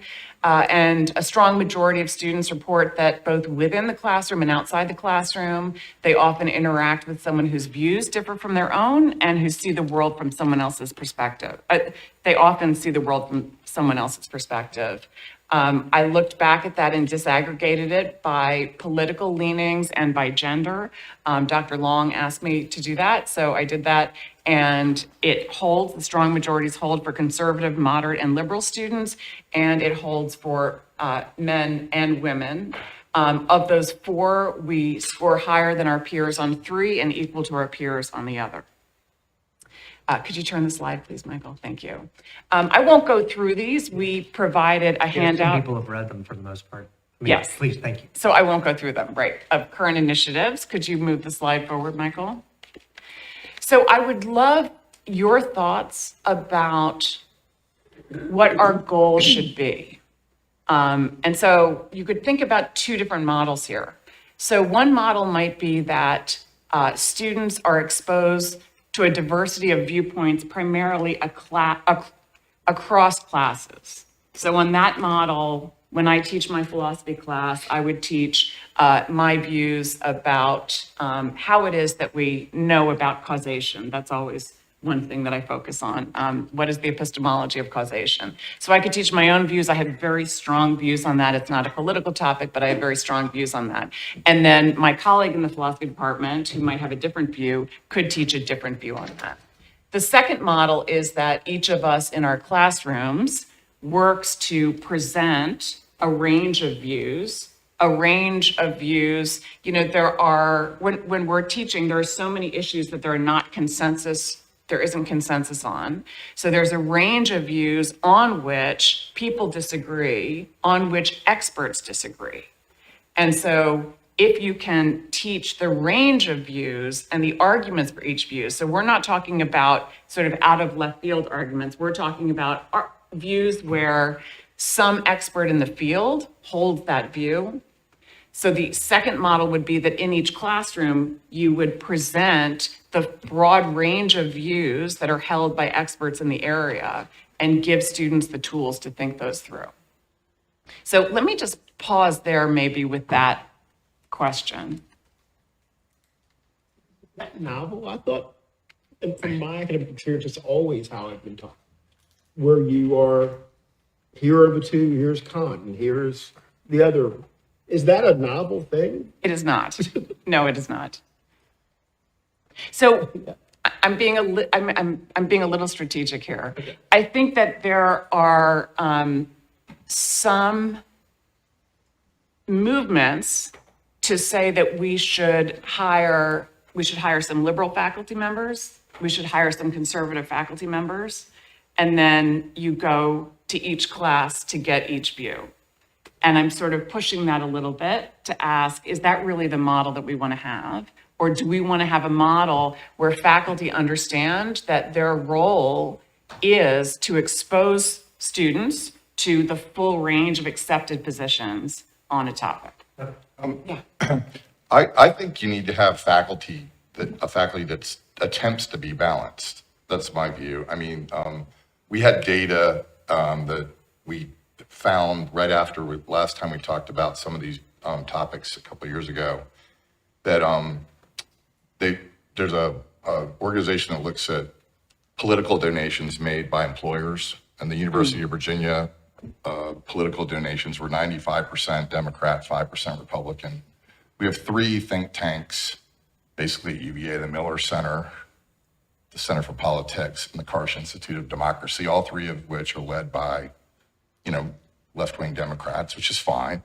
But I mean, I think there's a view among some that we don't have balance in the academic programming, the faculty, in terms of there's not a purposeful effort to try to balance the faculty from a philosophical and political point of view. And when President Ryan wrote his article in Higher Education a few years ago, he defined diversity to include diversity of viewpoint and political ideology. So I think there's a concern that maybe we're out of balance, and that getting back into balance, in addition to the things you're talking about, which is training teachers to cover both sides of an issue, might make for a more vibrant intellectual community at UVA. Could you like to comment on the Miller Center, since you've had such a long history with that? I tend to view that as more of a nonpartisan organization, but I'm not as involved as you are. Yeah, I mean, I have been on the governing council of the Miller Center, and I do think that the Miller Center kind of goes out of its way. In fact, we just voted earlier on some new people to be there in terms of making sure that its governing council is a mixture of Democrats and Republicans. We had there a number of years ago a big issue that blew up across grounds. And that is when we invited Mark Short, who at that time had been President Trump's liaison to the Congress, to come and serve as a fellow for a year. And it was very, it got blown up to the point that there were professors who left the Miller Center who had been there who said, I'm not, going to be part of the Miller Center if in fact Mark Short comes. It coincided with when President Ryan came to the university. And President Ryan, as one of his first acts, let the university know that we listened to all points of view and that we wanted, as we studied the presidency at the Miller Center, which is what the Miller Center does, it is recognized as the preeminent institution in America that studies the presidency, not Democrats or Republicans, but the presidency as an institution. And President Ryan let the community know that we studied all presidents. We studied the presidency, and we welcomed Mark Short, and he came and he stayed for that year, and he proved to be a positive person there. So I think in terms of, and you mentioned the leader, who's Bill Antholis, who has served in the Clinton administration and has served, I think that was his only capacity. He's not been in elected office, but he served. But really works pretty hard to make sure that we strike a balance across that institution. You said, LF, that at the Miller Center, we go out of our way to create balance. Can you talk about why that's so important to the Miller Center? And do you think it would be important to go out of our way, to use your phrase, in other parts of the academic programming at UVA? Well, I think in terms of the governance of the Miller Center and the governance of other institutions, other centers perhaps, that having, diverse points of view there is helpful in terms of being able to study.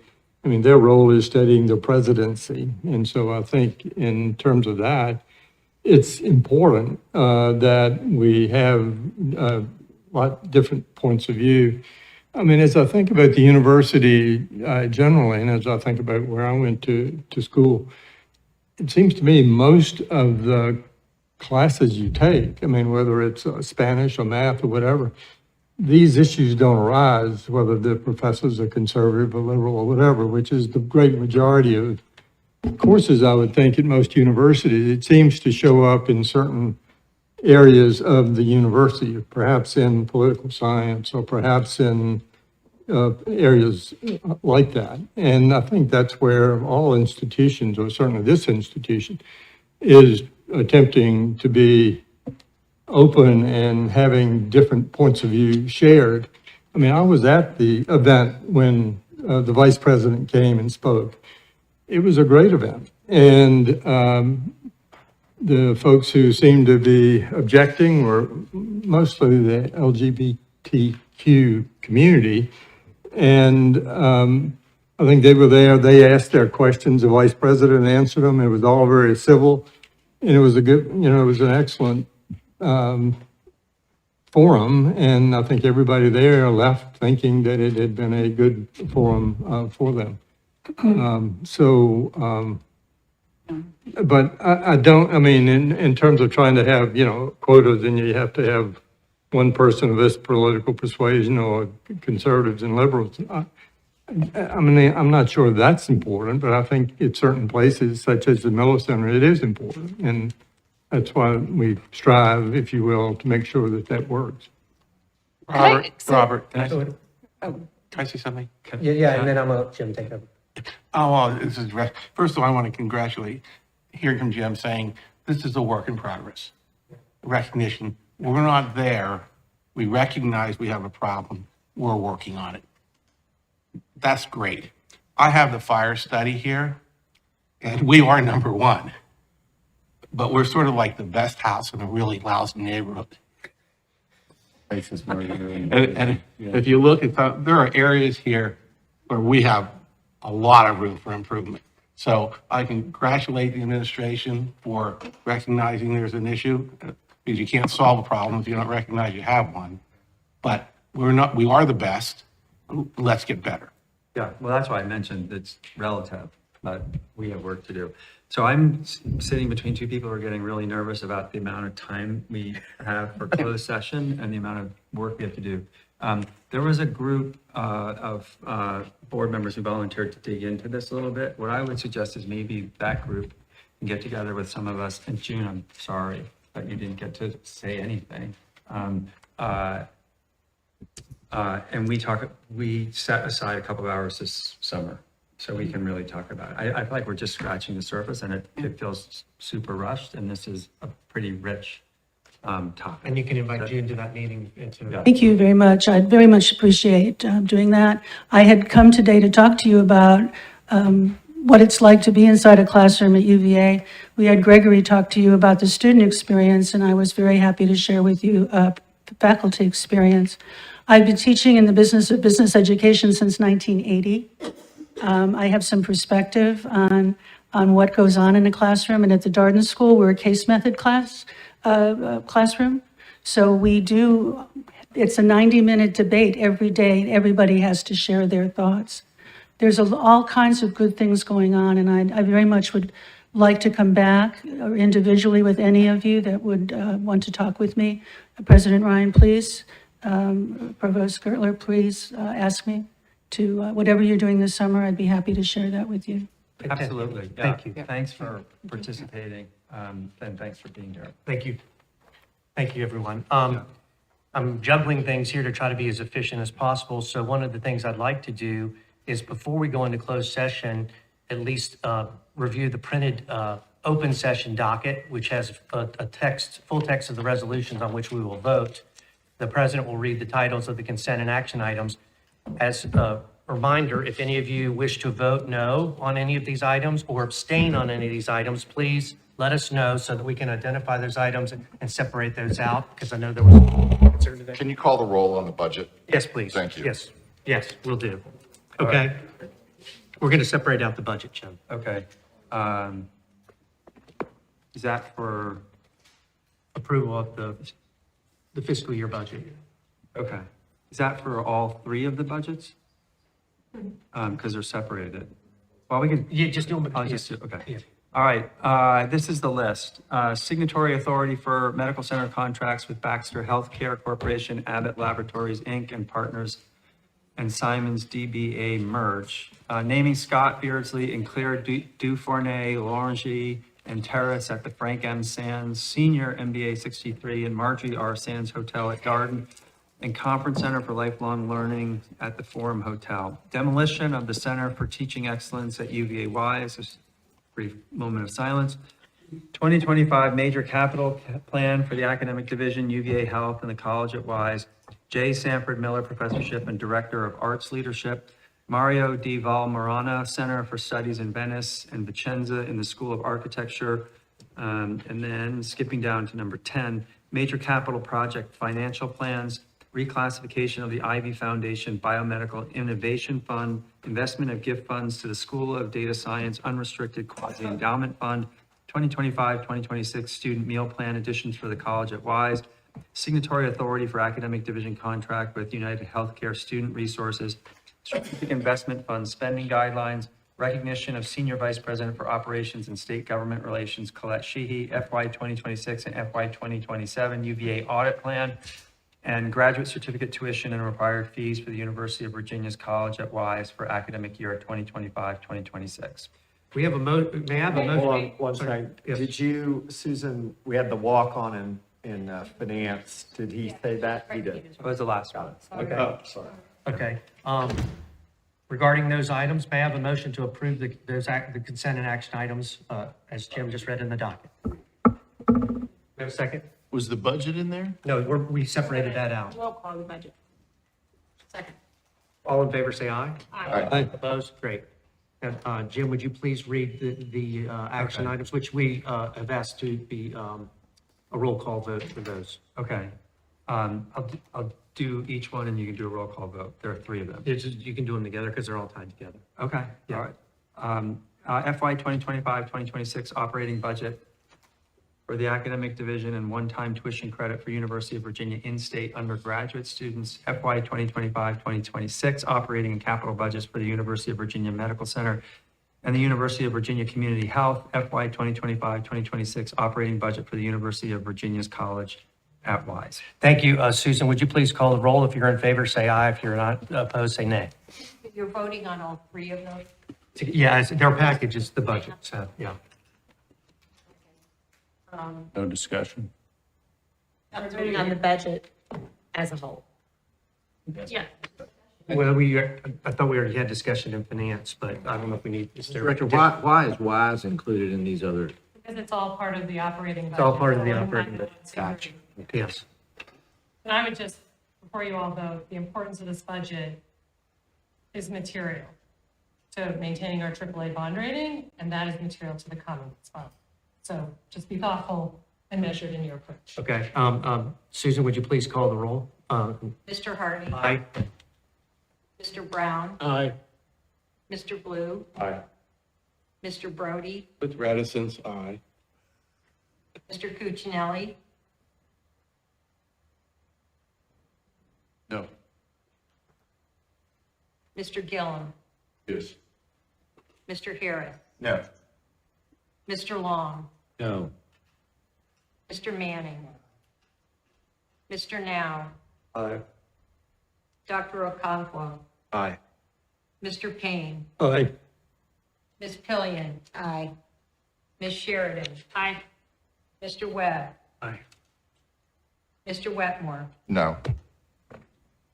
Ms. Wilkinson. Aye. Okay, thank you. The ayes have it, so the budget has been approved.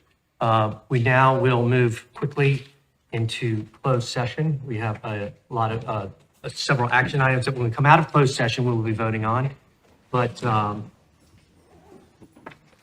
Mr. Rector, I have the resolution. yes, LF, if you would read, please read, and Susan, remind us who stay in the room for the first part and you can't. Okay, LF? Mr. Rector, I move that the Board of Visitors go into closed session to discuss a prospective new energy industry that will benefit the university and where no previous public announcement has been made of the industry's interest in locating facilities in the community, to consult with legal counsel and receive legal advice without specific legal and regulatory matters, including federal investigations and potential and actual litigation, and to discuss and consider elections, appointments, performance, promotions, salaries, resignations, and retirements of specific officers and employees, including the evaluation of the president. The relevant exemptions are section 2.2-3711A, 157 and 8 of the Code of Virginia. We have a motion to go into closed session. Do we have a second? All in favor, say aye. Aye. Opposed? Great, thank you. We're now in closed session. They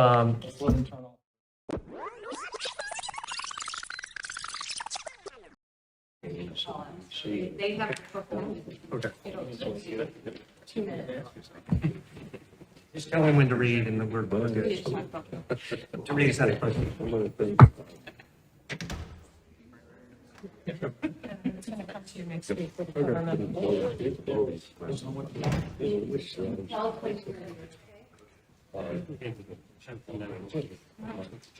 We just don't have a chance. Later. That's fine.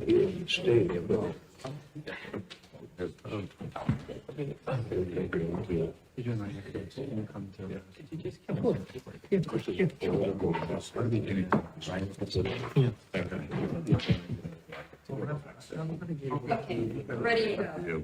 Okay, yes. Mr. Rector, Okay. I move that we vote on and record our certification that to the best of each member's knowledge, only public business matters lawfully exempted from open meeting requirements in which were identified in motion authorizing the closed session were heard, discussed, and considered in closed session.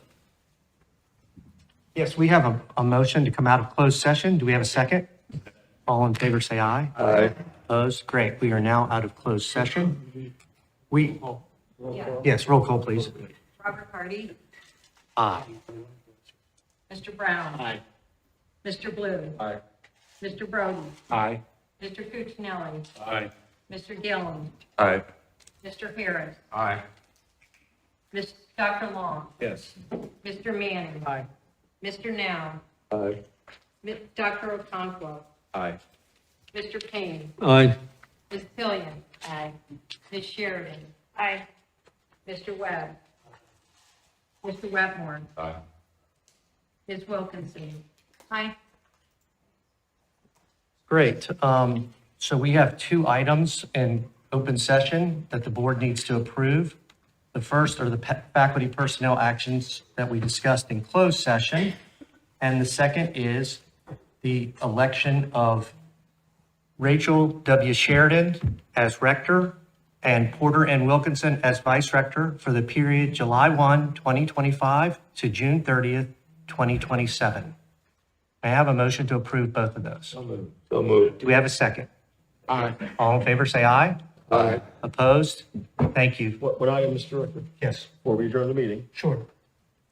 on behalf of the board. Oh, gosh, thank and the you. university, for being the hardest working rector in higher education and being the youngest. You didn't say the best, but you said the hardest working. But There's a difference, there's a difference. My clock says 5:01, but I'll take those 2 minutes. Congratulations on a great tenure.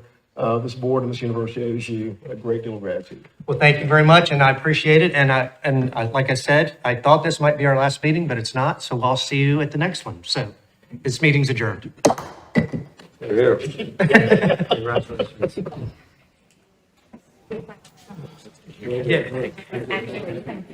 Those are great questions, though. Because Those are great questions. I'm just saying that some.